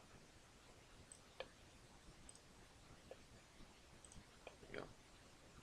Rutland is missing quite a lot, actually. Yeah, there we go. I never realized that, probably because I just pulled it out of the Vermont state map. That might have been it. That might have been what happened. Well, this is going to have to be updated in the spreadsheet. This, I don't know. Again, I am pretty torn on how to pull this apart, if at all. Personally, I don't think it really needs to be pulled apart, because it doesn't really provide anything extra if you were to take it apart. Like, it doesn't do anything unique, aside from this. Which, yeah, I feel like there might be a reason to do that now. I mean, 121. That's going to be a lot of updating formulas. Holy Moses. Hold on.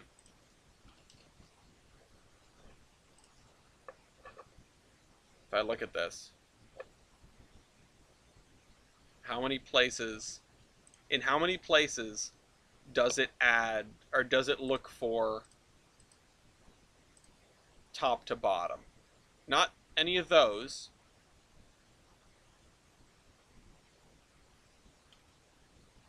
Not any of these. Wait, what? Oh, shucks. Wait a minute. What happened here? Why is it...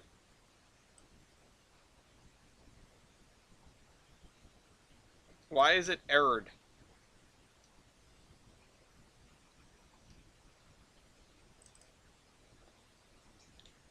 Oh, because I deleted those...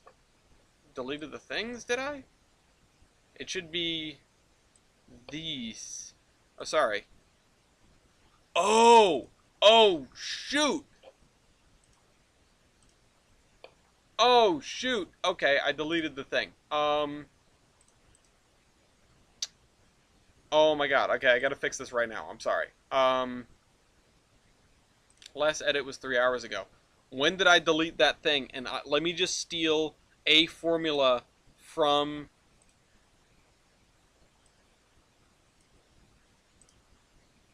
this cell. Um, Restore this version?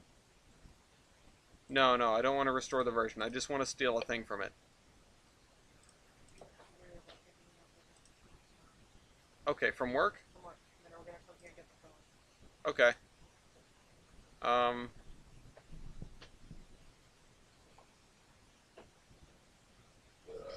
no, because I changed so much. I changed so much. If I revert it, it's not a good idea. Um,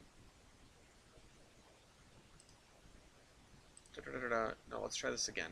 There's got to be a way to do it more specifically than this. We've got expand detailed versions.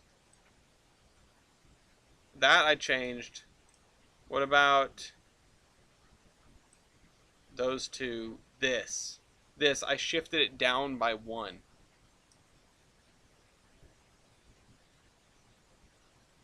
This is the version I need to restore. Yeah, because it broke all that. Alright. Restore this version.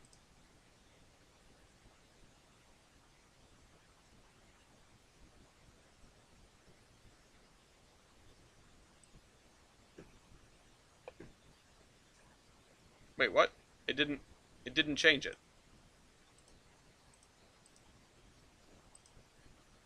Wait, what happened? How come it didn't restore it?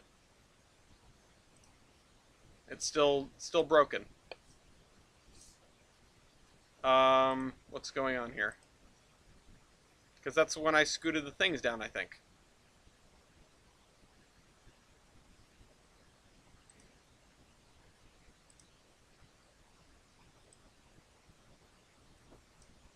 Restored from 4:02 p.m. What about this?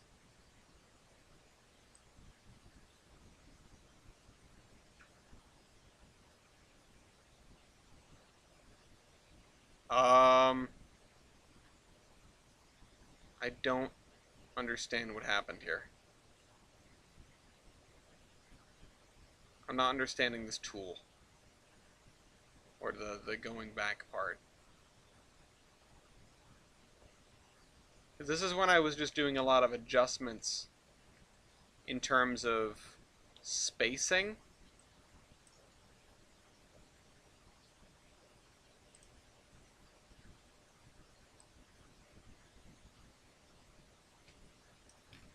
That's like no change. Why do these have 1s in them now? Why is this? Oh, right, because that was broken. Um,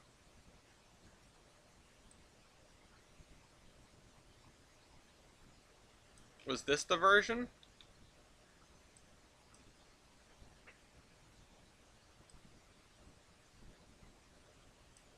What about this version? Let's restore this version. As long as it's before like 11 o'clock, or as long as after like 11 o'clock, all my most major changes will have remained. Yeah, because that's the thing. There is a formula in these cells that I forgot was there, and then I deleted these cells. And this is incredibly important.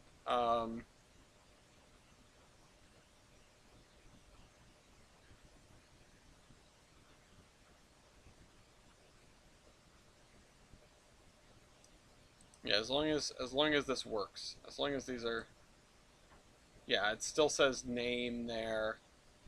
The how to play is still fine.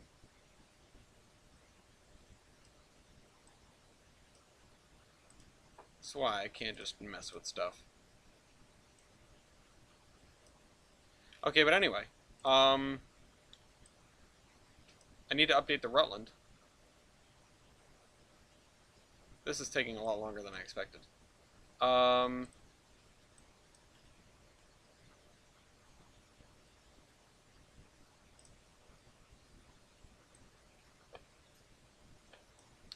Let's do this also, because you know what? I'm committing to this. Uh, New York,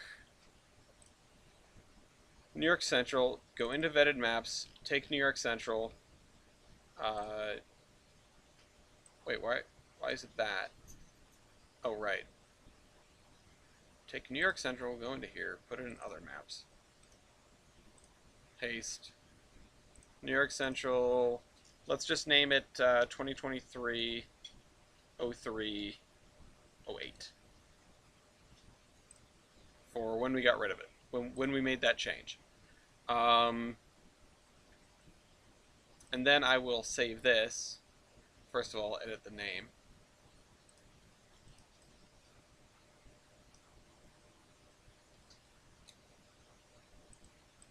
Actually, I'll do it like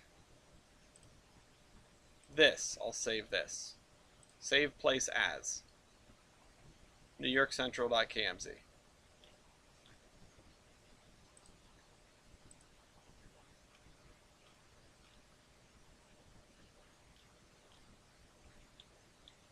I mean, what was I dating these? Oh yeah, I was editing them and then redating them. 2023 03-09. Okay, so let's delete this out of here. Get it out of here. The thing we need to take note of is, if I go into here, go into vetted maps, go into date modified, New York Central, there it is. Also, I get to delete this. It is now 1194. So let's go put that down as, where are you, New York Central, 1194. You do this, you do this. The only thing you don't do anymore is you don't go to Massachusetts, right? I should have probably kept it in here and looked. Put it back in here.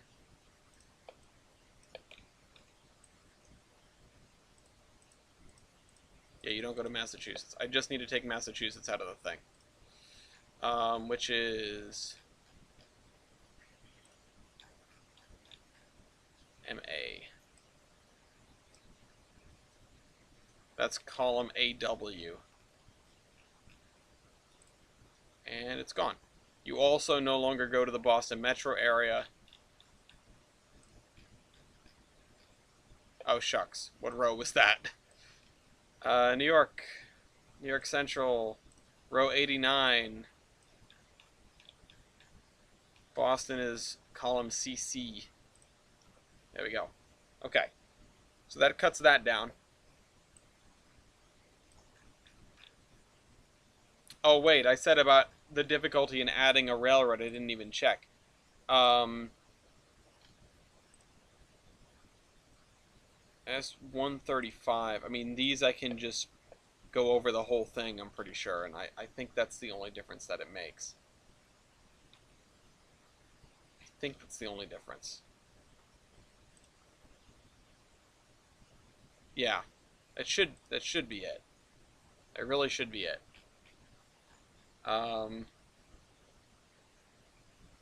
Boston and Albany will be right above this.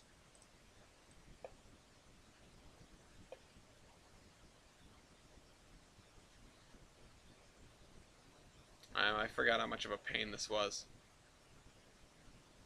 I wasn't even thinking. Insert cells and shift down.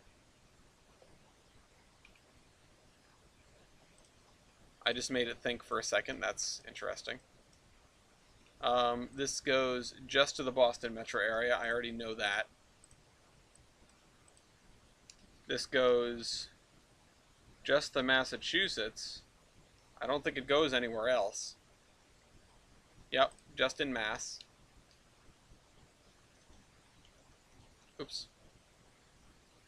It is, oh, I need to save it first before I can know how big it is. Save place as Boston and Albany.kmz. How big is it? It is 118, which I guess I could have done math to figure that out. 118. Boston and Albany. It goes to the Atlantic Ocean.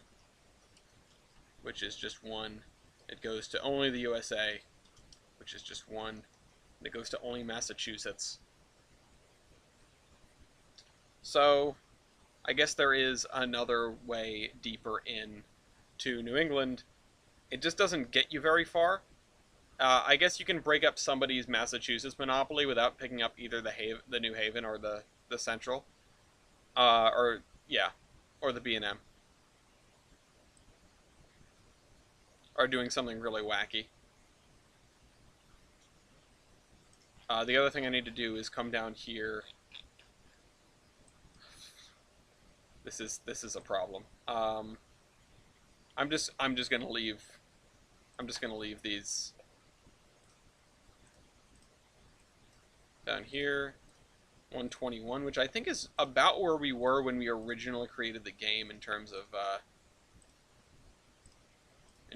thing. And now, the other thing I have to do, the important thing I have to do, is change this VLOOKUP to look as far down as 136. And I'm pretty sure I can just do this, and it will still work.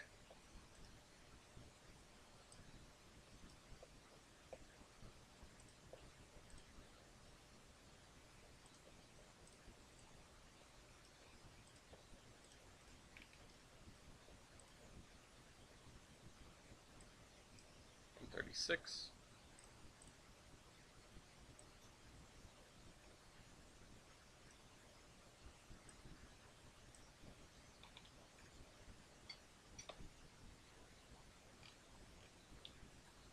I think it'll still work now.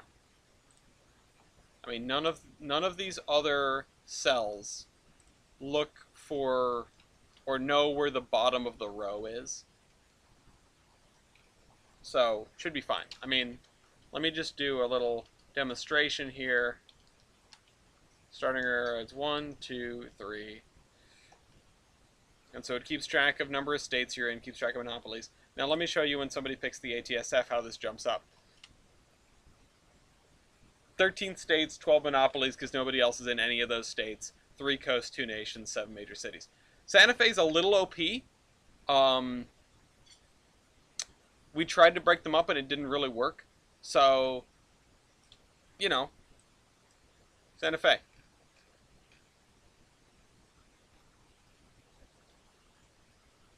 Alright, now I just need to create the new zip file. Oh, I need to change the size of the Rutland as well.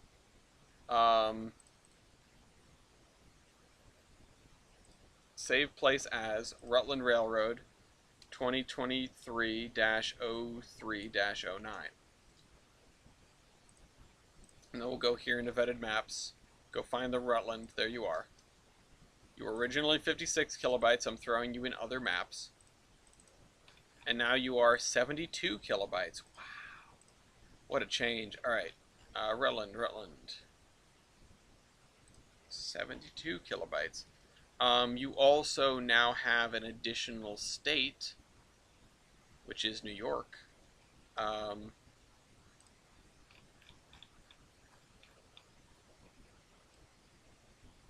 Which is this column.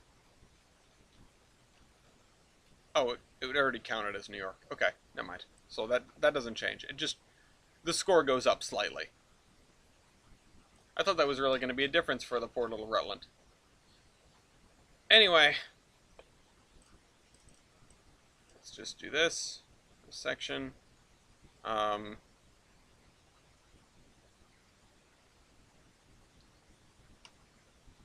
I'm just deleting that because that's a thing.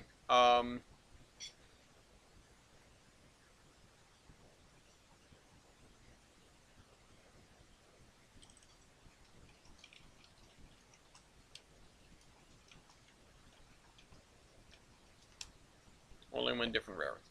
Anyway, back to under construction.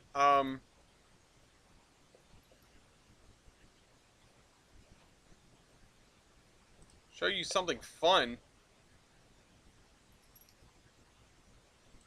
That's a beautiful spreadsheet. You don't find that fun? What's wrong with you? I just need to update the zip file now. That's it. And then we can be on our way. I won't even bother uploading this right now because I'll just do it tomorrow. Add to archive vetted maps 2023-03-09 zip.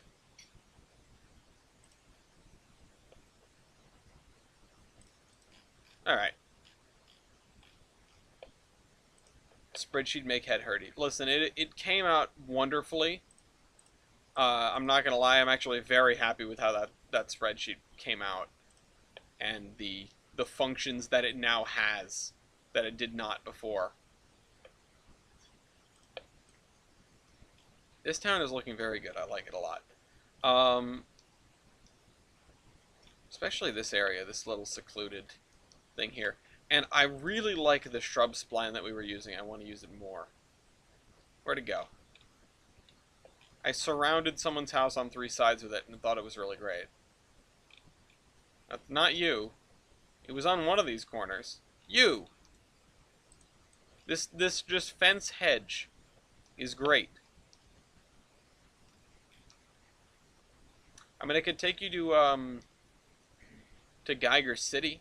It would just be like an empty space where there is no grid yet. Made a coffee shop piece up at the drive down from Hoosick. Awesome.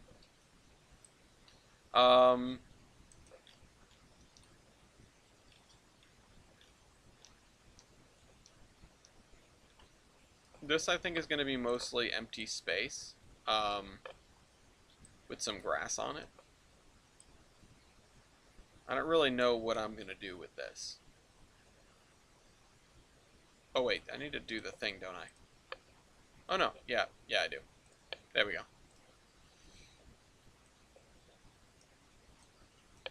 Excuse me. Where's the slightly thicker spline, like the medium-sized spline? There you are.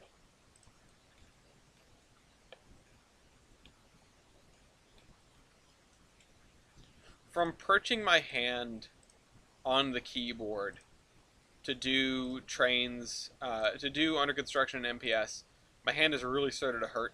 Like keeping it on the arrow keys.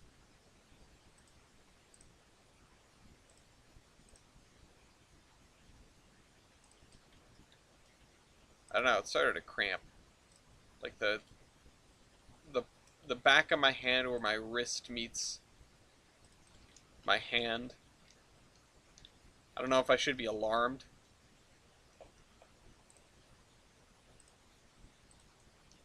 Well, what I really should do is probably just stop tryharding so hard in Trainz in general.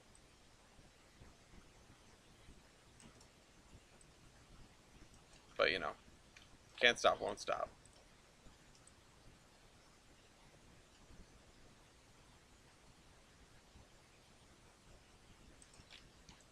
Let's do this. Let's put some grass over here. I don't really have necessarily an overarching vision for a lot of this, especially the more commercial districts of this town. You know, this is by far the largest building in town. It's 6 whopping stories. It's a real whopper.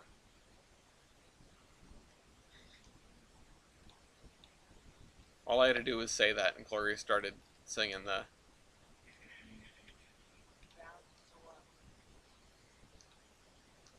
amazing powers of suggestion.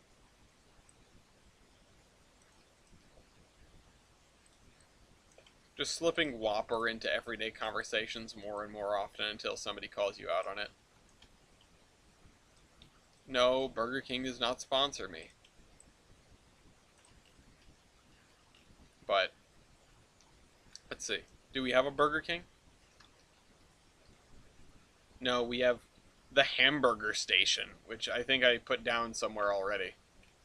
Because I remember joking about, yeah, there it is, the Hamburger Station.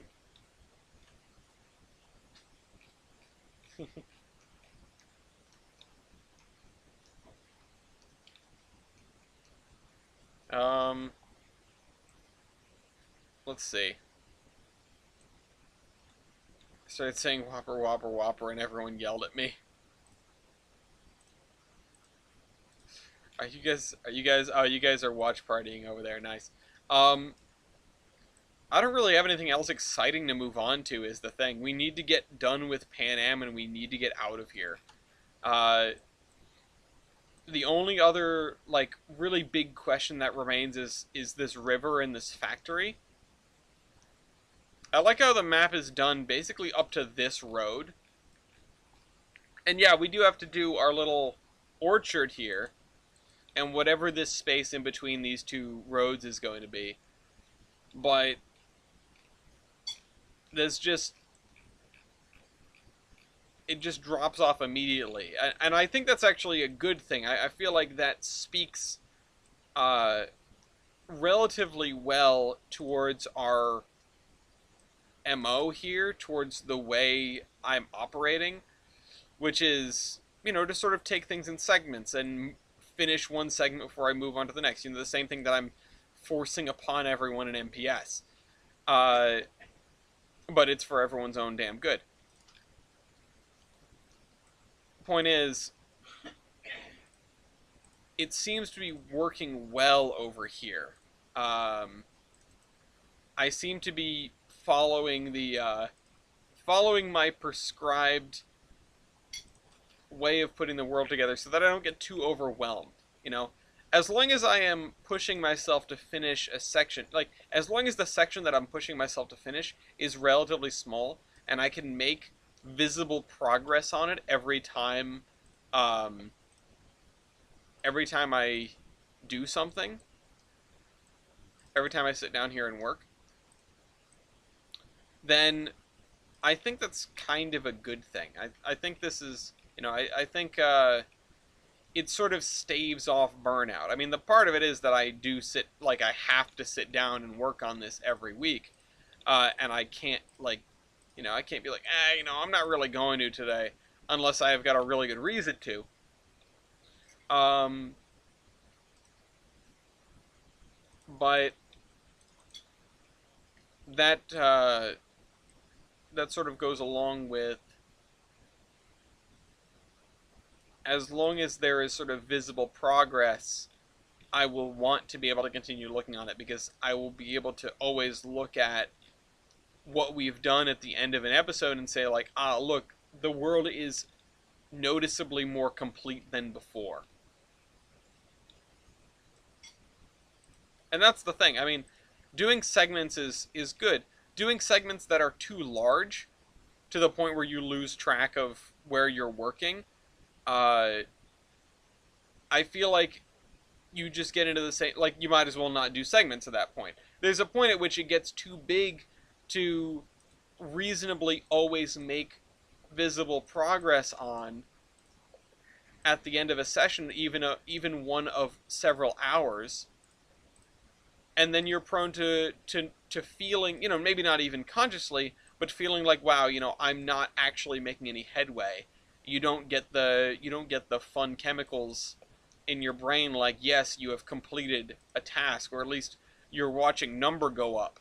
You're watching progress bar go up in terms of how close you are to not having to do this anymore, and being able to go on to something else that you might want to do more, like more track work, or if you like scenery, more scenery.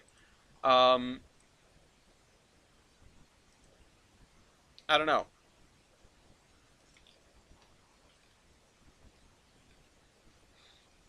Which I think what I'm going, because I've talked sort of about my MO on MPS and how Kavan was saying like, hey, what if you do track for me and I do scenery for you, that sort of thing. Um,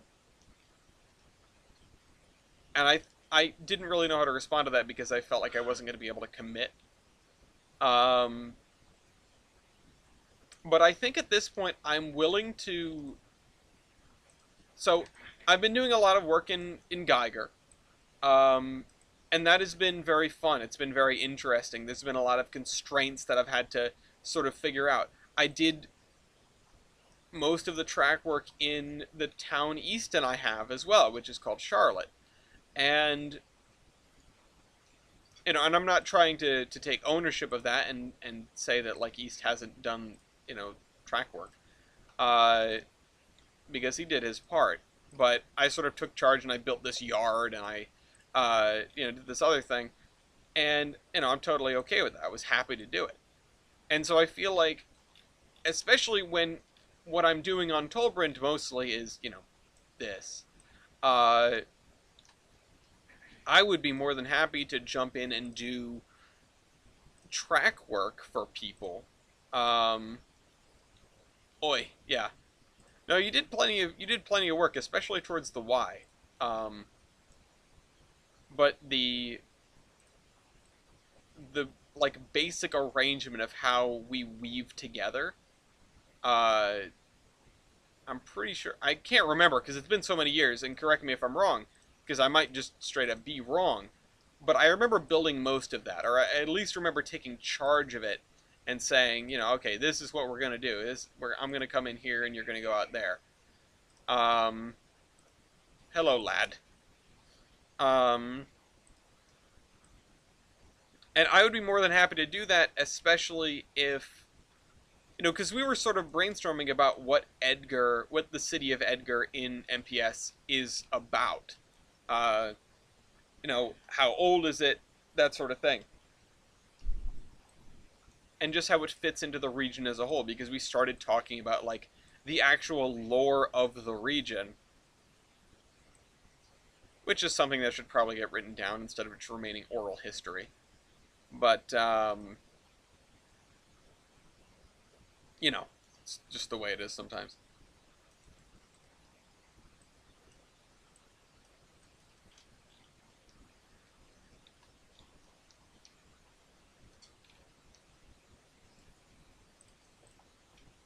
Let's see. Let's throw down some things here. I don't want to go as detailed as the other place, but let's talk some sort of tank.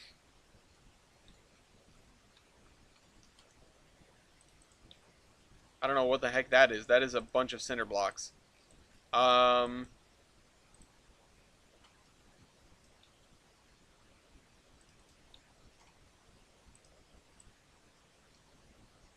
let's put this here. Building tank shed, propane tanks, delivery containers, generic tanks, industrial tanks. What about these?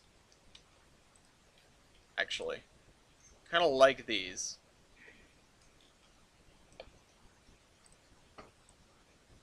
Oops.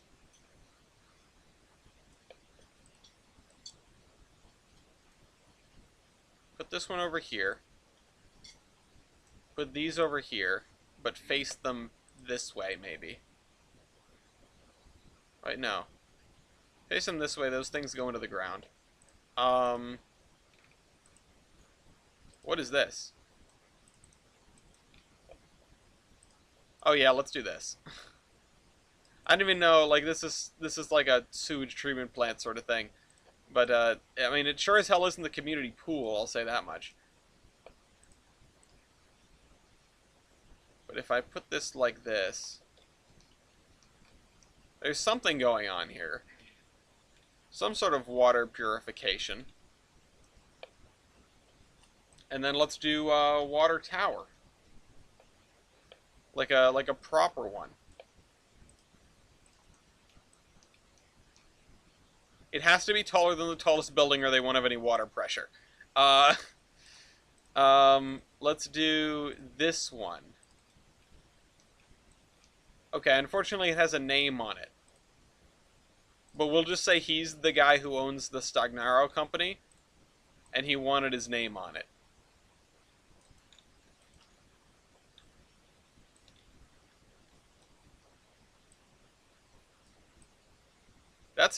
This is a big thing that I don't know how we missed to this point. Having a water tower, that's kind of a big deal.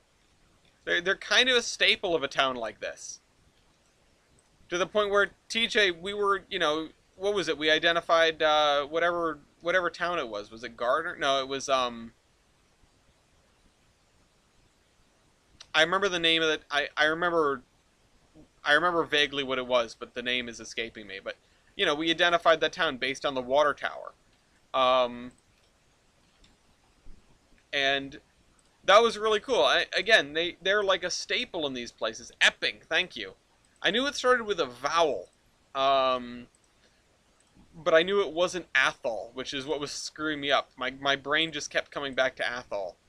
Um,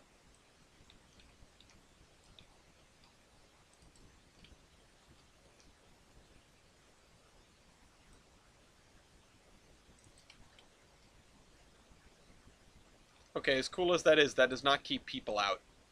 Um,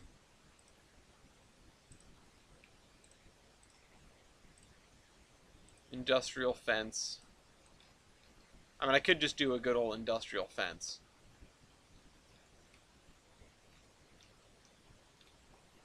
Also, this being like an old cattle barn or whatever doesn't help.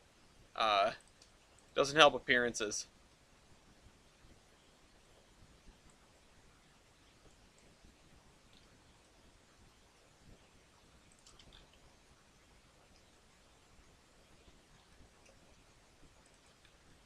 So we're gonna have to remember this for the future towns as well, being, you know, putting these things in.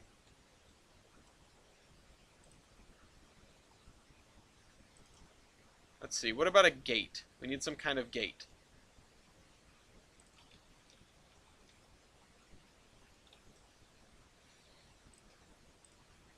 I don't know how many kinds of gate we have. I know the pickings have been slim in the past. Really, I'm just kind of glad we downloaded all those assets and made the airport.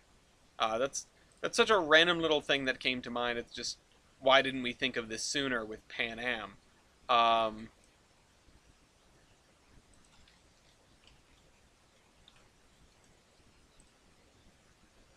but I think it works out. I'm doing a lot of firsts, you know. I feel like I had never built an interlocking quite as significant as the one in Geiger on the MPS route, and that's been basically the last week or so. You can see some pictures of it in fake model railroading. Oh, excuse me. Um, and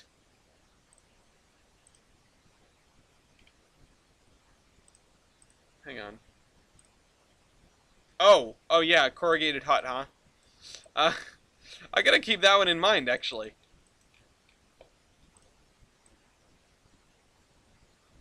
Let's see. We'll just have like a guard building.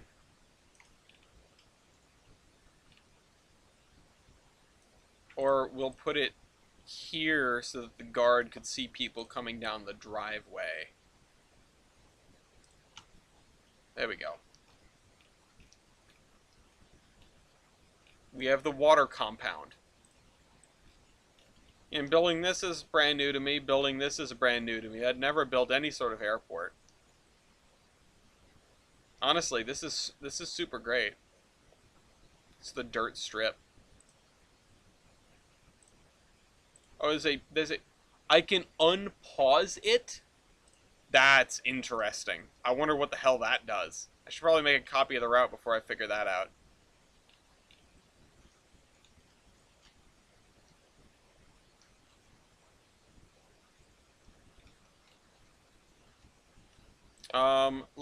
There's something that I might have that might go well here. Um, I wish the search filter was a little smaller. Oh, this is okay. I see. I can't use it.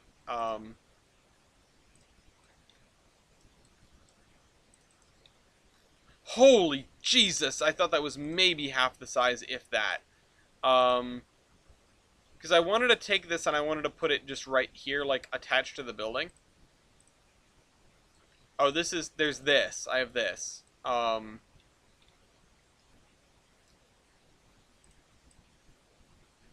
actually do this then. Here, I have an idea. I'll kit bash some buildings. I love doing this. They don't really look great together, but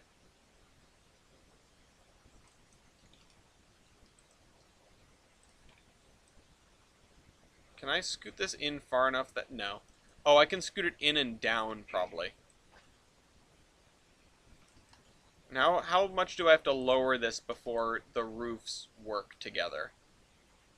As long as it's not below the windows. That actually works pretty well. I say, convincing myself poorly. Oh, and let's scoot it over so that the chimney blocks the ramp. Yeah, now we're talking.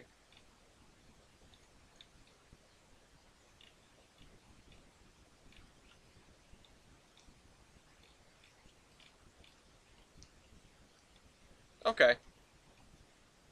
It is a little bit weird, but it works, I think. Correct me if I'm wrong, I guess. So, what is next for our intrepid heroes? We need to put buildings in these 2 blocks at least. Well, maybe not this one, but this one, and probably a house in this one. Or maybe we'll just leave half of it empty. I mean, kind of want to leave half of it empty. This is our second church. I think I had some lore that I was spinning up about this church, and I've completely forgotten it.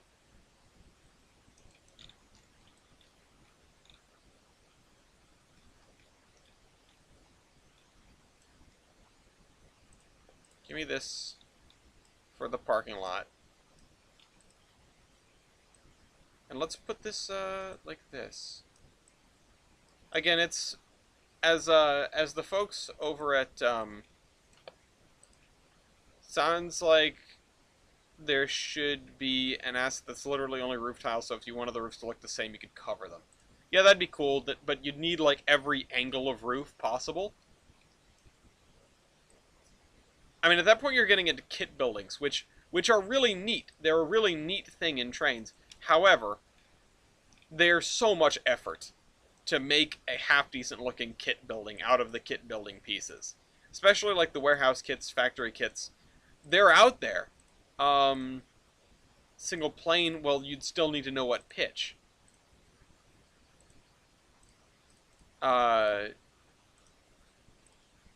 They're really neat. Even the trestle kits, I sometimes stay away from.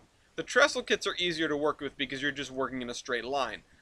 But when there are 73 different kinds of center span piece for the trestle kit, I'm going to scroll for 2 seconds and click on one and go, that's good enough, and put it in there. Actually, there are some assets that you can roll.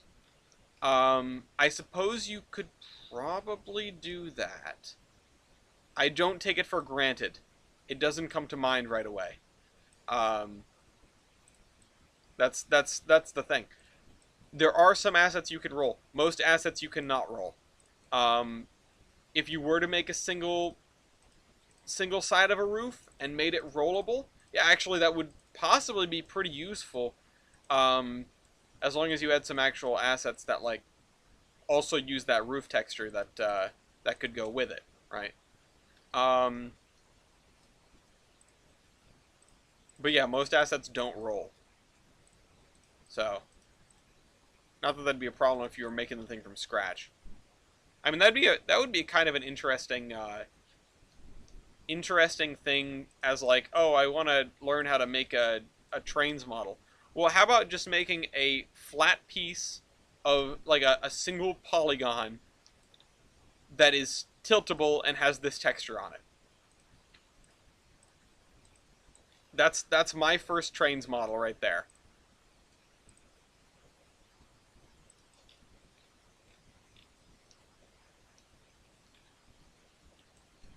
Yeah, I'm going back to the idea that Mr. or what? Hold on.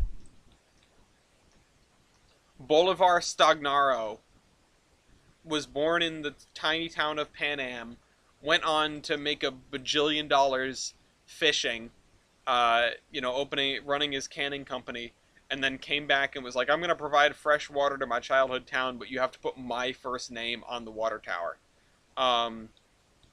Honestly, it might have been done before. I just don't have that asset. I'd never even considered that was a thing. I mean, if you trolled through the download station of the forums, you might be able to find something like that, or find a whiff of it. I don't even necessarily know what you would put in as a search term. Just roof pane, shingling. Certainly, it's not like anything I've ever seen, and like I was sort of mentioning, I have a lot of random assets. Um, from, or I have had a lot of random assets from my days doing route reviews, because I would get a route, and it would be, okay, here's the route, here's the giant CDP of all the junk that goes with it, and also there's some things in the DLS you'll need. And I'll just be looking at it like, okay.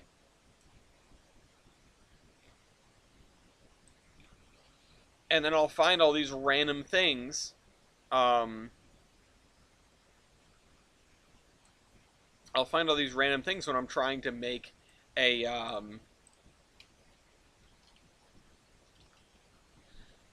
a route, and I'll go, where the hell did this come from? Ah, whatever, I'll take it.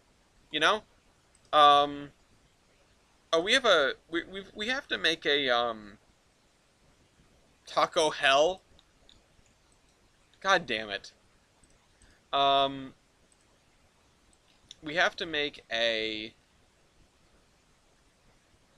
drive-in somewhere. I'm not sure exactly where, but somewhere. Maybe.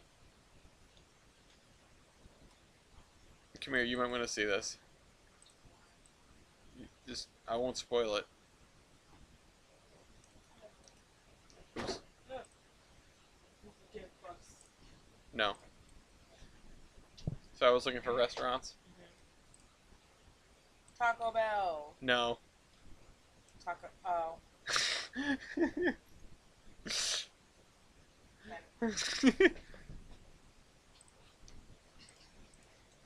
Gong.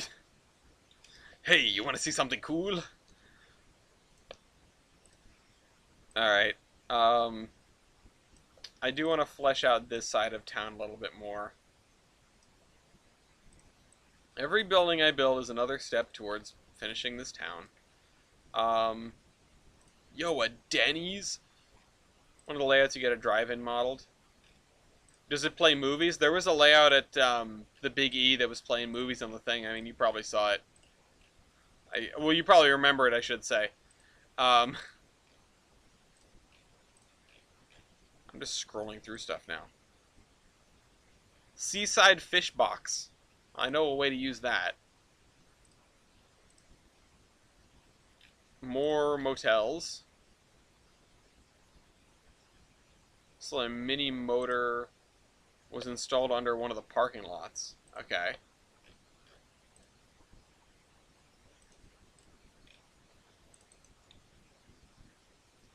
What is this? No job too large or small. The wrong two.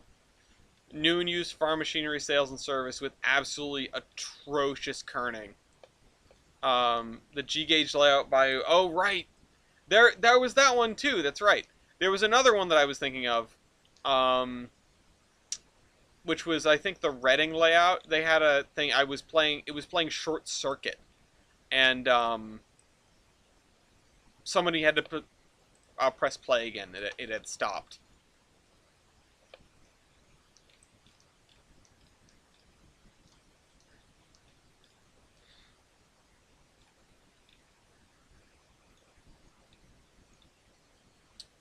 Alright. What's next here? I mean, the cam motor has a little rod that goes up and down. What does it do, though? A disused signal box. Sign fence navy. I have all these signs. I have people. I have a smelting plant. I just have a random smokestack. A little one. They're gonna attach it to one of the... Oh, no! Oh, no! That's amazing. That's honestly fantastic. I mean, what else do you get up to at the drive-in?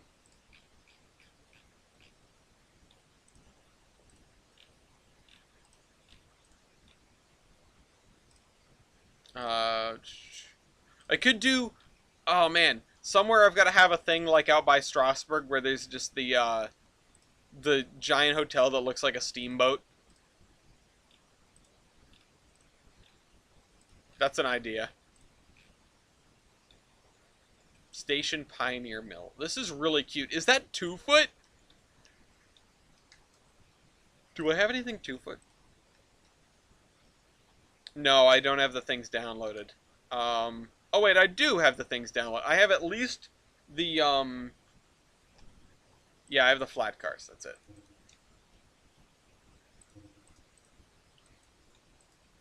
Oh come on, there's totally enough space for one flat car. Oh, whatever.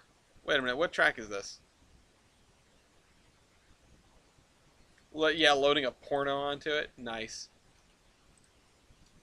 Classic.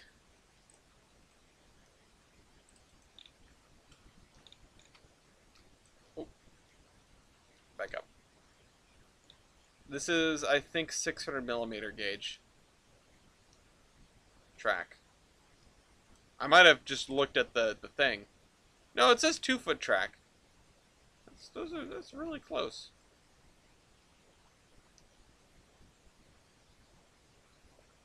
This is unrealistic having brake rigging on both trucks. Anyone who's shoveled gravel at WWF knows. Is there a large lake? Oh, is there a large lake? Oh, there's a large lake, and it's got a barge bridge on it. We'll get there someday in 2039 or whatever. That's being optimistic. I just need to find more buildings here. More buildings that go here. I mean, there's another large ship. Steel industry. I mean, these things I'm all going to have to keep an eye on. All the big steel industry stuffs. Yeah. The big steel industry things. For when we get to... for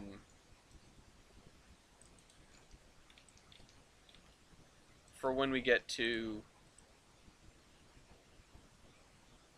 I guess Zion? Steel milling? What about a causeway? The causeway is off map, but it does exist. Or it would exist, or it would have existed.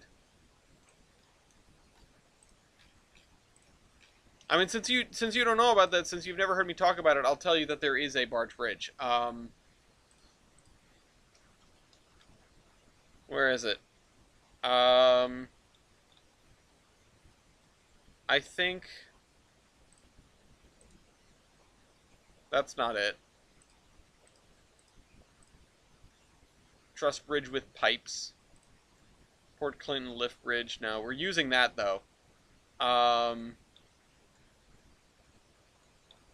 Where is it? I did download it. It's in here somewhere. Oh yeah, EET. Sorry, the EBT bridge. No, it's not up here. It's down. It's in this somewhere. It's some sort of drawbridge. That's a cute station, I guess. Timber bridge. Oh, that's all VR stuff.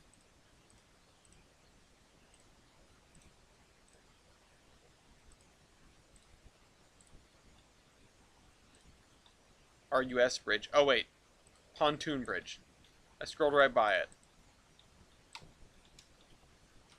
It's not exactly the one we're familiar with, but I think this one was on the Milwaukee Road.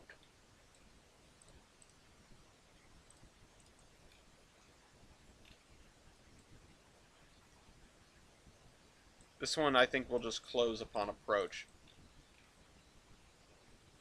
Yeah, oops, all barges. I have the fourth bridge? Huh. I don't think I'm going to find a way to use this. But I've got it. Anyway. It's 10 of 10 now. We started more or less on time. The Milwaukee had about 5 bridges like that. That's unbelievable. The Milwaukee is the true successor to the Rutland Railroad. They must hold up the mantle. There might be one on the abandoned South Dakota main. We need to go and get that bridge. I don't care what it takes. Go out there with a can of spray paint and write, "The Rutland was here."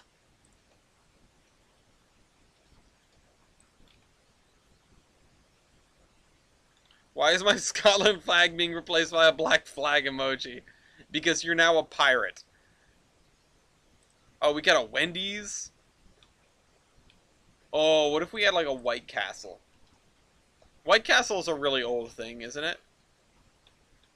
White Castle with night mode. Yeah, there we go. Although on this corner I would kind of like some sort of convenience store.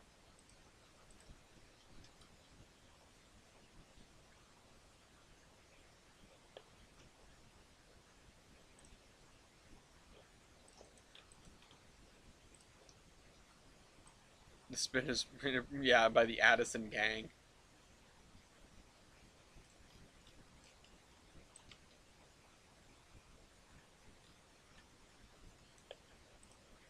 But yeah, I think the vibe that I was getting from looking at these sorts of towns on Google Maps just now was that these large lots that are right next to the road, if whenever these exist, uh, get sold to people whose eyes are bigger than their brains or bigger than their plans anyway.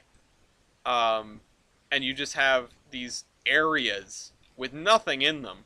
Uh, excuse me. These areas with nothing in them, with these sporadic industries or businesses or what have you, with these huge gaps in between.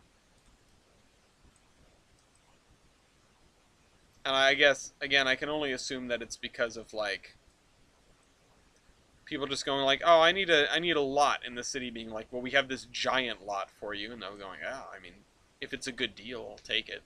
Right?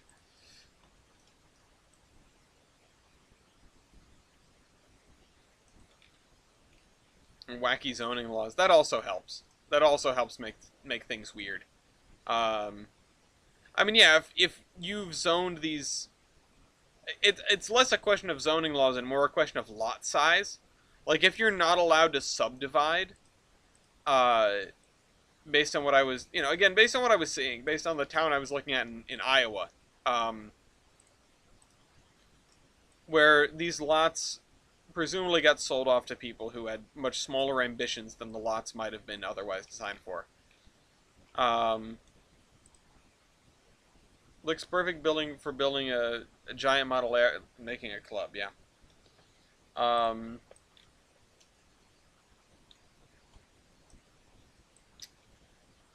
I kind of wanted this burger place to have the same vibe as the place that you and I on O'Gilly's went to, TJ, in Palmer when we went and the steaming tender wasn't open.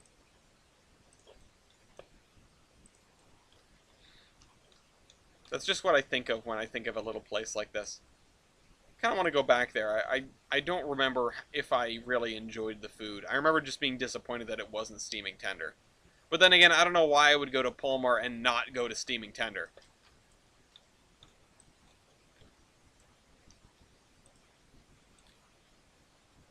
So, I don't know. I'm a little bit caught. Maybe if I ever like spend the night in Palmer. If I stay at the Station Masters Inn or whatever. I bet the Station Masters Inn gets booked up. 'Cause it's always closed, yeah.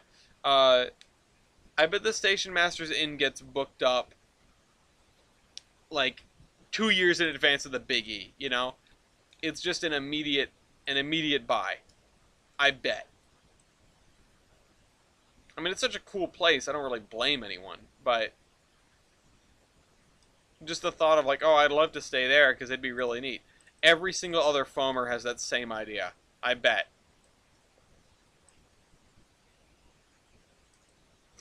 Let's put this here.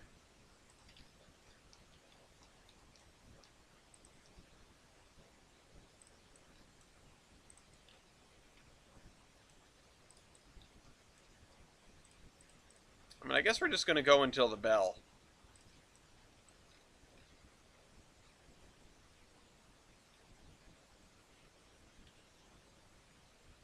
Maybe. Could you make me my bag, please? Yeah, take your time. I think I do want the... What did I get? I got the sweet and sour pork. Oh, the chicken. Oh, I don't know how I feel about General Shank's chicken. I don't know. There weren't very many options. It was like 3 rows of the same 2 bags, it felt like. So I just sort of got whatever. The bell doesn't dismiss you, I do. Walks out. Every once in a while, I'll have a manager or a project manager not show up to a call, and I'll say, like, yeah, you know, if the teacher doesn't get here in 15 minutes, we can leave. And unfortunately, no one gets that as a meme. They're just like, that's like half the meeting. And I am not going to sit and explain why my incredibly dumb joke is funny. But I'll still say it. I wonder if the inn gets more patronage by general foamers during the rest of the year. I'm sure it gets a lot of foamy patronage. I don't really know why else you would need to stay overnight in Palmer. It's not exactly a happening place. No offense. But it's a pretty small town with not very much going on. Like, you'd need a real good excuse to stay overnight there at a place that wasn't the house of the relative you're visiting and that's why you're going there. The only other reason is foamers. That's it. It is the modern equivalent of a railroad town. It's not like the railroad is there generating business. It's indirectly generating business by bringing foamy tourism.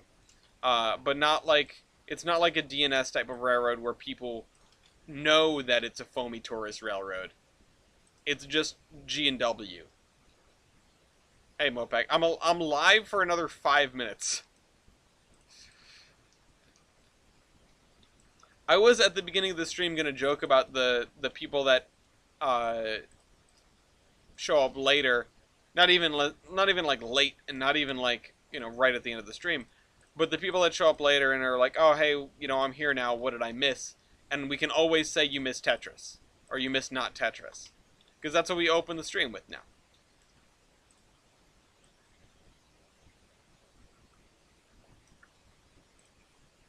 East Coast Iron Triangle. I've got no clue what the Iron Triangle is, so I'm going to agree with you.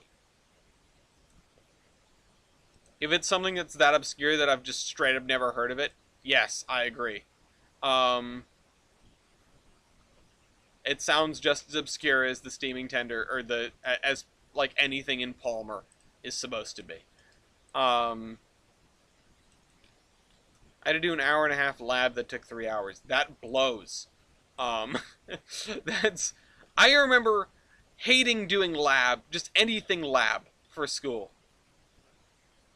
It was the worst. I don't think I ever had a lab that I actually enjoyed. You missed a complete lack of monkey bananas. You people. I mean, it's because there weren't very many, you know, I'm a traffic engineer. What labs do you have for traffic engineers? We were doing, like, material deformation and stuff like that. I don't care about that. I don't care about how the bridge is going to bend. I care about how many cars I can fit on it. And that's very, you know, that's completely legit, because I'm not even a structural. I legit don't care what the bridge is made of. It's not my job to figure that out. It's not my job to know. It's not my job to care. It is my job to tell you need to put 3 lanes on the bridge.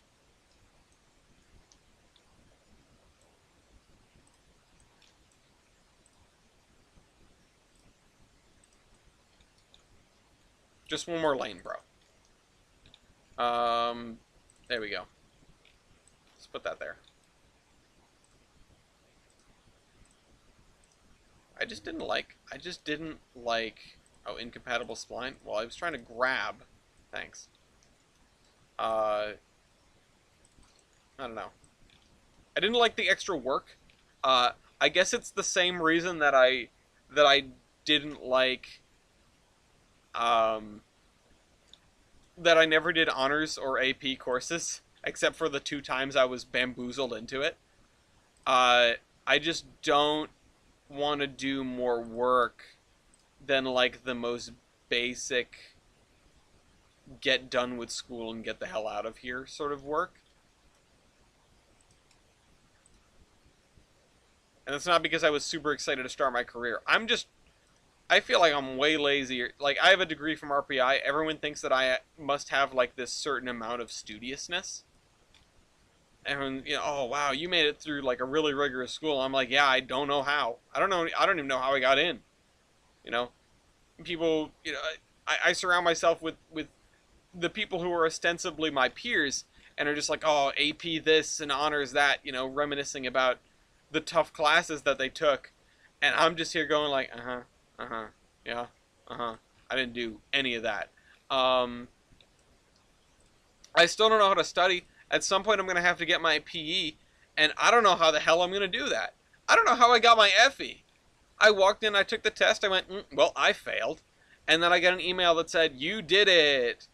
Um, oh, the whole clearance question. Yeah, I don't know what to tell you, man. How do you do, fellow overachievers? Yeah, that's exactly how I feel every single day. Uh, or at least, a lot of people are like into college now and it matters a lot less. People are just like struggling through the classes that they have and whatever. There aren't too many people left that like care about their grade point average and stuff. But when people talk about their high school experiences, I am a fish out of water. I'm a fish at the top of a tree. Uh, I don't have any of that. I don't know how I got anywhere I am right now. I fell over backwards into all the good things in my life. I might be the luckiest person on the planet that hasn't like won the lottery. Like luck in a way that does not make the news. Like I didn't survive any crazy near-death experiences, although I feel like you have to be unlucky to end up in a near-death experience. I'm losing control of my tongue. It's time to end the stream. Um, uh, I didn't win the lottery or whatever. Like, I haven't succeeded in that sense. However, I have just got like things just come easy to me. I don't know. I don't know how that happened. I don't know what god I bribed and or I'm not gonna finish that sentence. Uh, I don't know. Gravel cobble. How does this look? As my coworker said, if you get struck by lightning, you'll get promoted. If you survive. Why? Wait, why? I don't understand the correlation. Is that just to say being promoted is getting very lucky? This looks like garbage, by the way. That looks even worse.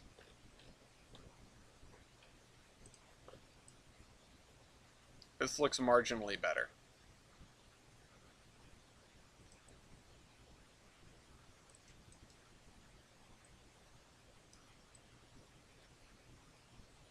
Although, in reality, this is a lot of gravel and they probably wouldn't bother with it. It'd probably just all be dirt.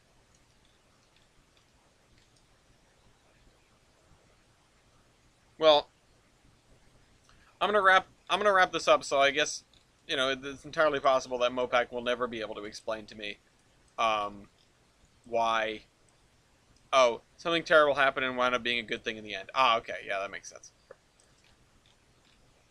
I guess. I don't know. That's an interesting way to look at the world and good and bad, and karma. But this area right here, I'm kind of liking. I'm kind of digging.